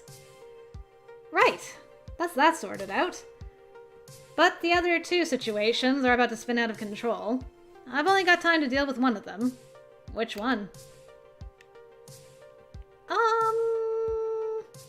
I'll flip a coin for this one. I'm not really bothered either way. Heads, top one, tails, bottom. Yeah. Ah, tails. We're going to Purr and Gavin. I weave my way through waves of children towards the skee-ball machines.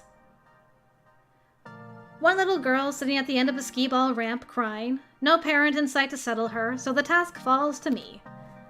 I'm guessing I should be more cautious about this sort of thing, what with lawsuit-happy parents lurking over by the vending machines, ignoring their kids, but floor attendant Crystal decided to take the case all the same. Hey, my name's Crystal and I work here at the arcade. What's wrong? Can I help? Her sobbing pauses as she looks up at me. I lost my tickets. Someone stole them from me. How rude. I played and won a bunch of them, but then I put them down and I was talking to a friend, and now they're gone. I glance around, but in a sea of kids, it's impossible to tell who the thief could be. I don't even have any more tokens to play with. I spent them all on skee-ball and my tickets are all gone now. Man, that majorly sucks. Easy. We'll figure this out somehow. Although I've got no clue where to even start, to be honest. Maybe there was a witness to the crime. Percy would have had a good view of the redemption game area based on where Moopy's positioned. Gavin has the ticket desk, a veritable crow's nest for the whole arcade. He could have spotted something. Or I could just bend the rules and solve this directly.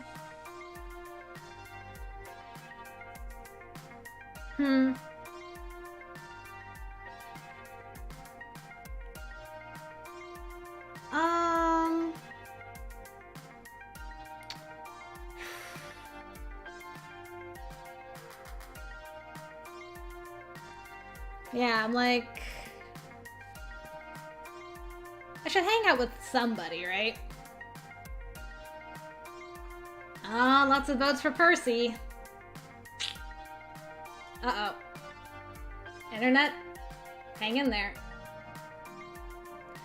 Percy does have money, that's true. Alright. The duality of man. Indeed. Okay, I'm gonna flip a coin again. Heads is gonna be Percy, tails is gonna be Gavin, and we'll see what happens. Hiya! Heads! Alright, Percy, help me out. Okay, don't worry. I'll get your tickets back one way or another. Really, Miss Crystal? Wait right here. I'll be back in a jiff. I walk up to Percy, tapping him on the shoulder to get his attention. Sorry to interrupt, but that girl in pink over there? Someone stole her tickets. I was hoping you saw something. Oh. He frowns a little, looking slightly embarrassed. Well, Sorry, love. I've been pretty deep into this run, wasn't exactly paying attention. Poor girl. The ruffians absconded with her tickets, you say? Yeah. Well, I can't exactly expect you to babysit. I'll just go check with Gavin. Now, no need for that. This obstacle can be removed rather readily. And perhaps be an object lesson as well. He steps away, letting his extra lives croak one by one. Something more important has clearly captured his attention. hello. My name's Percy. You say you need tickets. Yeah, I wanted to get the colored crayons. 50 tickets if I recall. Tall order, but certainly achievable. Here, let me show you the best way to reach your goal. He leads our little group a short ways over to a game of colorful spinning lights. Skee-ball, even when played well, has an expected value of 4 tickets per token. But this game has an EV of 8. 10 if you're sharp enough. He demonstrates dropping in a token. The lights start swirling around and around, until he snaps out and pushes the single control button with perfect timing, capturing the light right between 2 pink goalposts. Yes, Sarah, I'm just like, nope, smash. I know who I'm going for. 12 tickets come streaming out of the slot, the maximum possible per token. Lovely. Simply, yes. Here, I can spot you some tokens to get started. He produces a short stack of brassy tokens from the ample supply in his pockets. But the girl just sort of stares at the game confused. But this game's really boring. Pardon me? Boring? It's got colorful lights, see? And it pays very well. But it's boring. I like rolling the ski balls into the holes. You want those crayons, yes? And this is the most efficient way to get them. The girl sighs, disappointed, but she's not crying anymore. The distraction was enough to crack her out of the feedback loop of despair, I guess. She hands the tokens back, the stack clinking lightly into Percy's open hand. Thank you. Thanks, mister, but I got other crayons at home. I guess I'll just use those. Not exactly cheered up, but not exactly weeping, she mixes back into the crowd to find her friends and play with them instead. Oh. Well, my apologies, Crystal. Seems I've let you both down. Although I must confess to be rather puzzled by this. If you have a clear and distinct goal, what's so bad about accomplishing it by the most direct means? She's 5. I think she cares more about fun than expected value. Well, I'll admit my experience with children is unorthodox. I suppose it best to admit my failure in this moment and move on. I'd let it ride, but curiosity takes me.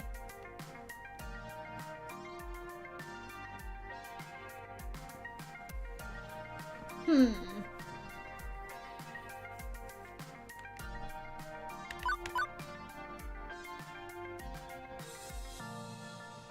gonna go for the middle one. Hang on. You spend all day, every day playing Mr. Moopy's Magic Maze, and that doesn't offer any tickets or rewards of any sort. There's the high score. Right, but are you really only playing for the score? Surely you find the game itself fun. I mean, what drew you to Moopy in the first place? Why that game for your score challenge? That question puts him at unease. He pauses, unable to smoothly deliver an answer. Well, It's a bit personal, really. Not that I'm offended, oh! No, I just mean... It was a very personal decision to take up this particular challenge. This game. A mixture of nostalgia and a promise to keep. He shakes his head. A promise. I suppose this isn't the time or place. Others need your help today, Crystal. And this old man's got a game to get back to. much obliged. But thank you for trying to help that girl. And thanks for allowing me to try to help. Even if we both struck out, it shows character. Percy returns to his game, having lost most of his extra lives, but doesn't seem to mind the setback. If anything, he's smiling more than he was a minute ago. 2 problems in the can. Now to deal with that cupcake problem. Oh. Uh-oh. Too late. The vintage Midway cabinet Naomi just finished fixing up, it's covered in icing. Looks like Ashley's costume is gonna need dry cleaning too. I shoot them a helpless look and a shrug. Hey, Crystal. Kinda wish it was pink icing. Then nobody would notice. Yeah, sorry about that. I wasn't quick enough. You still helped out. I saw you with those other kids. You're a natural. I think things are winding down anyway. Why not take a break? And then I'll swap off with you and take a break myself afterwards. Yeah, okay, sounds good. Honestly, I'm kinda worn out. Ashley's right. I need to step away from this craziness, if only for a few minutes. After a silent nod from Gavin to confirm it's cool with him, I slip away, headed for the employee lounge. I know. Just let them die. What a day. Quirky co-workers, die-hard pro gamers, volatile kids getting into volatile situations. I'd say it's a recipe for wackiness or some such cliche, but nothing's an easily dismissed cliche when it's happening to you directly. Frankly, I'm exhausted. I know, Game Down, like, I wanted to get level 1 or chapter 1 done. I don't know how close I am, though. I drop down into one of the cheap folding metal chairs in the employee break room, groaning and rolling my head back to try and work the kinks out of my sore shoulders. I'm close? Okay. And spot an upside down kid. You really are upside down. Huh. Oh, wait, I'm the one leaning backwards. I sit up and turn around instead. Better. Wait, what's a kid doing back here? Hey, I think he was hoping I wouldn't notice him. Hi. Hi. And you are? Mikey. Okay, that's a start. Hi, Mikey. My name's Crystal. So, what are you doing back here? This is an employees only area. Wait, there's a keypad. How'd you get in? The guy at the desk dropped this. He holds out a piece of paper with the door code written on it. Huh. Score 1 for Ashley's wild storytelling being more fact than fiction. Okay. But you can't stay back here. It's... Well, I don't see any knives or stabbing implements left out in the open, so I guess it's technically safe, but... Please don't send me back out there. Well, this is curious. I lean in so we can be on the same eye level. Something wrong? You can tell me. I work here. I'm the gal who solves problems. No problems. Just don't want to go out there. Don't you want to play with your friends? And he gives me the most cynical, bitter laugh I've ever heard out of a kindergartner. I don't got any friends. I don't know anybody here. My family just moved to the city. And before that, we lived in another city. And one more for that, but I was too little to remember. Mom told me to come to the party anyway, and I didn't want to, but she took me anyway. And then she left because she's got to work. New kid in town, huh? He nods mutely. Still, I should have busted him there and then. Brought him back out to the party where the other parents could supervise him. I should have told Gavin. I should have enforced the rules of the arcade. Okay, kid. I won't tell on you. If you want to stay back here for the rest of the party, I'll keep you company. Thanks. You really won't tell my mom? Nope. Why? I thought you'd want to make me go. You're an adult like Mom. Hey, I wasn't always an adult. I was a kid once. The new kid in town, in fact. You were the new kid? Yeah. Although for me, that started happening back when I was 10. Again and again, moving from town to town, school to school. Never really making any friends, not for years. Mom and Dad kept losing jobs and taking new ones. Worse ones. They'd be working all day long, too tired when they came home to do much of anything. After years and years of this, I stopped hoping things would get better. I decided I'd just take what I could get. I'd go with the flow. What does that mean? It means you don't care. Some things are good, some things are bad, but you don't care. You just do what you have to do without really being sad over it. But that sounds so sad. You weren't sad? I might have been sad. It's sad to never care about anything, right? I guess I was sad. I just told myself I wasn't going to be sad, even though I really was. And then I bite my tongue hard. Because my little involuntary trip down memory lane was not helping this kid out. Wouldn't have helped little Crystal out if an adult did this for me. So, instead, I decided to be the adult that little Crystal would have needed.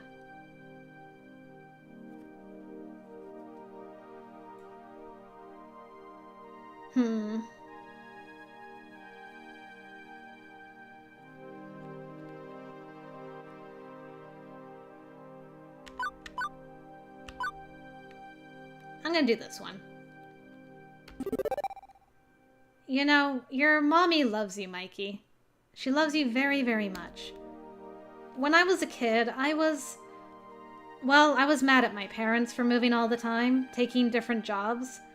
It made things very hard for me. But now that I'm older, I know they were working hard because they loved me. They wanted the best for me and were doing their best to get it. Life can be hard. Sometimes it's just no fun. But there's one thing that's always there. Love. They love you. Aw, bye, Catherine. Thanks for sticking in for such a long stream. Appreciate it. Have a good sleep. He shoots me a doubting look. One of those little doubting looks where they don't want to outright call something a lie but can't quite swallow it. Mikey, if your mom was sad, what would you do to make her happy? I mean, if you had to go to school an extra 2 hours a day, would you do it? I guess. That's what she's doing. She's working very hard because she wants to make you happy. I'm not happy being alone. Or moving all the time. Neither is she. But she knows if she works hard, one day you won't be alone. You won't be moving all the time. I was the new kid, remember? But now I have a home with my best friend and a good job. I work in an arcade. How cool is that? It wasn't easy, and my parents were often sad. I was often sad. But we pulled through. And so will you. Just remember, she loves you. And you love her. That'll get you through the sad times. Huh. It's not a great answer. It doesn't solve the problem. But it does make things a little easier on Mikey. From his long sigh, I can feel him releasing his sadness. before offering a little smile. Not a big, goofy grin, not the high of happiness. Just simple understanding. I love Mommy. It's sad, a lot. But I know it's not always sad. And even if she left me here, I know she's coming back. Hey, you know what? You've still got some time to enjoy the party. Even if you don't want to talk to the other kids, there's a lot of games you can play. And hey, maybe you'll get to know someone while playing a game. Arcades are great for that. I'm sure a lot of them have sad times too. And they could use someone to play with, someone who understands. Thank you. Okay. I want to play the skee ball games. I'll spot you a few tokens. Let's get you rolling. I take his hand and lead him out to the main room. Get out! And off he goes. I'm not fooling myself. I know I haven't fixed all Mikey's problems. I'm no child psychologist. That was entirely me flying by the seat of my pants. But for one moment there, I was able to help someone in the same crappy situation I found myself long ago. 15 years ago. Everything changed. No more family vacations. No more arcade visits. We couldn't afford them, and they couldn't take time off work. The whole Wave Rider family had to learn to settle. To accept the lot in life we'd been dealt. To simply go with the flow, never hoping, never wanting. Juniper did her best to pull me out of that mire. I'd only known her a few years, one of the few stable times in my life, but she knew the edge I'd been pushed to. Exactly, Game Tan. Everything changed when the Fire Nation attacked. Now, here I am. Today has been, well, bonkers. Alternately boring and hectic, surreal and way too real. But I can honestly say I'm more alive today than I have been in a very, very long time. Beep beep. Beep beep, Crystal! Hmm? My emotional voice analysis subroutines combined with your body language suggest you're very happy right now. Yeah. Yeah, I guess I am. How did you know? I just told you, silly! I mean, how did you know I'd love this job so much? Oh, I know! Oh, that's easy. I didn't. What? I lied. I was 47% sure. Oh, it has elements that seem to click with your optimal social requirements. A fun atmosphere, spirited co-workers, helping people out, and so on. Also, I cross-referenced your roommate's postings talking about how much you enjoyed arcade visits when you were a kid.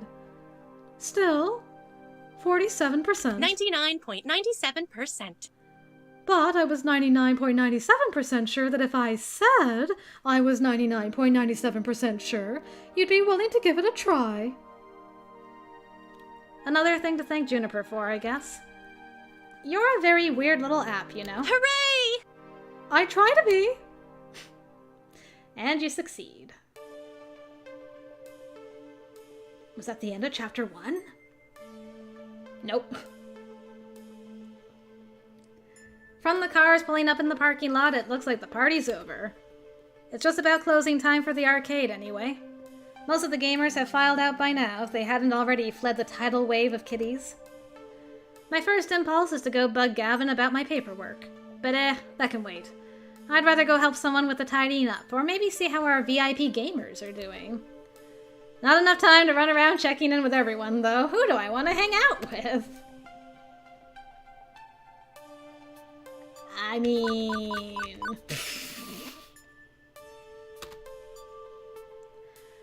I've mostly seen Teo busting a groove on Showtime stage, but currently he's chilling with some Fast Cars 5. As I approach, he seems pretty relaxed, reclining back into the seat. No last dance to end the night? Nah, I've danced so much today that my legs feel like jelly. And jelly legs mean I gotta rest these cows and try my hand at some of the other games. Do you play Fast Cars 5 much, then? Not really.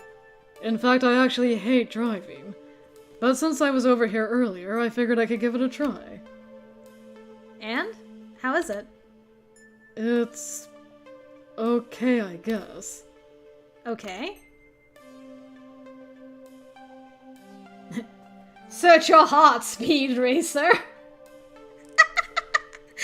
Zachary, don't call me out on that.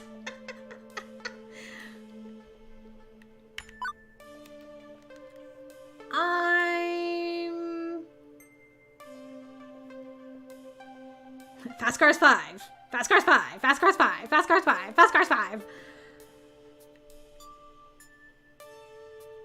I'm gonna go top one. I can tell your heart just isn't in Fast Cars 5 like it's in Showtime stage. Mm-hmm. Sorry, could you make that noise again, please? Mm-hmm. Truth. But I'll gladly remove my heart from the stage so it can belong to you. Oh my. Teo? I kid. But Fast Cars just doesn't make my blood pump like Showtime stage does. There's so little movement in racing game. As you probably realize, dancing games differ vastly from racing games, and the communities surrounding them do too. Communities? I totally should have saved before he did that. If I had known, I could have just replayed it over and over. Yeah, all of us who enjoy the same game come together to play, talk, and appreciate each other's company. Ah, if you choose the flirty first, options activates. Too flirty. Okay, nice. Thanks, Sarah. Our Showtime stage group meets 5 times a week, and it's always a blast. There's dancing, funky beats, sweating. What more could you ask for? A towel? Oh no, Bob, leave Game Dan alone. I always bring an extra or two for newcomers. There are several gaming communities that frequent here. You'll meet them all eventually. I'm happy to report that the Funplex is one of the biggest Showtime stage communities in the country. But don't you worry, we aren't a rowdy bunch. Well, maybe a little rowdy, but if you ever need us to settle down, just ask. I'll be your genie. Your wish is my command. Right now, all I wish is for a nice hot bath and a long sit in my favorite comfy chair. I'm pooped. Huh. You've earned a nice relaxing evening. From what I saw, you worked your buns off. Thank you. I just hope my buns are still firmly attached. I don't know what I'd do if I lost my buns. I'm sure they'll show up behind you. But if you ever decide you need to shake those buns, you should join me up on Showtime stage. Maybe one day. I'll hold you to that, Crystal. Anyway, it's been real, but I need to consume food before I fall over. I'll catch you on the flip side. Teo jumps out of the Fast Cars 5 console and smiles to me as he wanders his way out of the Funplex. With things winding down, there's just one last thing to take care of before I'm out the door. I seek out Gavin to handle the remains of the day. Crystal, good work today. Thanks, boss. Mid-boss? Sub-boss? Gavin will do. I can't say you've been a perfect employee, but my standards are impossibly high, so I'll just assume you were as close to perfect as is reasonable. Thanks? I'm not entirely sure why you consulted Percy regarding those tickets. He's not on staff, but I suppose that's a minor issue. Normally, I'd have dealt with angry parents myself, but I was distracted. I've only second-hand accounts of your performance there, as Teo told me everything. Although Teo isn't staff, I suppose he stepped up to handle that rude customer with a rational and calm attitude, so I'll consider that handled. I'm not pleased that you sold our Moopy for only $1,000, not $3,000 as I'd requested. Sorry. Gavin, we only paid $200 for that game. I'd be ripping off a customer. A customer with exceptionally deep pockets. And one who squats on that game all day, spending only a handful of change in the process. If anything, $3,000 is what we'd need to make up the lost profit from Percy being so Moopy obsessed. What's more, why it's still here is a good question. Was I not clear I wanted it gone? Percy didn't want to break up the family. They're machines, not people. He also didn't want Naomi to be sad. Yes, well, Naomi needs to learn to let go, I'd say. Ahem! Are you giving our poor little Crystal a hard time, Gavin, dear? Miss Francine, I thought you were napping. Let's be sensible. Naomi's dream matters too, as does the dream of Percy, that poor fellow. Poor? Isn't Percy stinking rich? Everyone has a dream they're chasing. Gavin, I know you mean well, wanting to keep everyone's dreams afloat. But sacrifices made in that name which shattered the dreams of others, well, that's not what the Funplex is all about.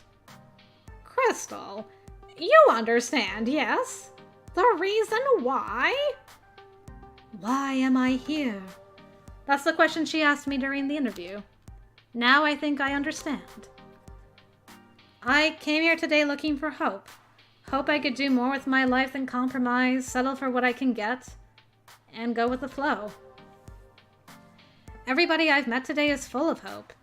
Gamers chasing scores, people following their passions. Nobody here is willing to give up on their dreams. Not even you, Gavin. You know we're better than this, Gavin. We don't settle. We chase after our hopes and dreams and won't accept anything less. I see. Apologies. Crystal, Miss Francine, I apologize. It's difficult to balance my idealism against my realism some days. But I know in my heart I need to err on the side of idealism, even if my mind screams in protest. I can assume you are still keen to work here, Crystal. I don't even hesitate before replying. Absolutely. Gavin fetches a nearby short stack of forms. Fill these out tonight, hand them in to me first thing in the morning. And welcome to the Funplex. Welcome to the family, I'd say. I'm sure you'll fit in just fine, Crystal. Thank you. Am I near the end? So tired. One bus ride later, and it's home again, jiggity jig. Juniper, already home from work, bounds over eagerly to interrogate me on my day. Hey! So, how'd it go? It went well. Well. Really well.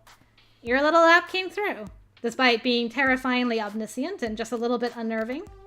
You forgot to mention adorable. That's wonderful.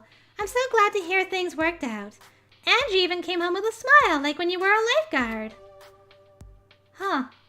I guess I am smiling. Interesting. By the way, there's just one teensy-weensy little question I have for you. Zachary, I like everybody. Everybody's a fun character. I really, really do like them. It's just that Teo's my kind of guy, you know? Why exactly did you order a giant crate full of pizza bagels? It wasn't me! Did I neglect to mention that part of the terms and conditions? On the plus side, I know what I'm having for lunch tomorrow. Well, and for like 50 days after that. And that's level 1 of Arcade Spirits complete. Yay! Hey, look, you also won a prize. You'll get one of these for each level you clear, plus some extras for various endings and other hidden thingies. Now let's check your score.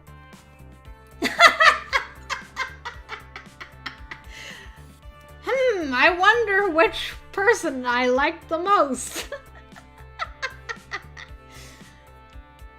Teo's definitely taken a liking to you. Dance fever!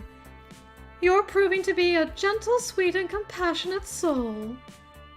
Also, you've scored 6,100 points. Nice! Keep talking with people and your score will go up, up, up. Today's pizza fact is... Americans eat approximately 100 acres of pizza each day, or 350 slices per second. Wow! Do you want to save your game before proceeding to level 2? Yes, please.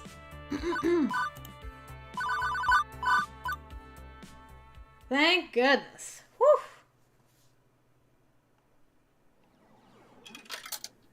Oh! Yay! We did it! We made it through level 1, guys! It almost took 4 hours! Chasing ghosts?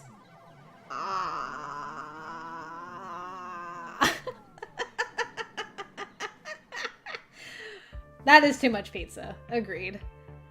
Alright, with that, guys, I think I am donezo. I am really tired, really thirsty. And I've got comments to go reply to, actually, so yeah, I'm gonna peace out. Thank you guys very much for being here for the very first stream of Arcade Spirits. I hope you had a great time. I definitely had a great time.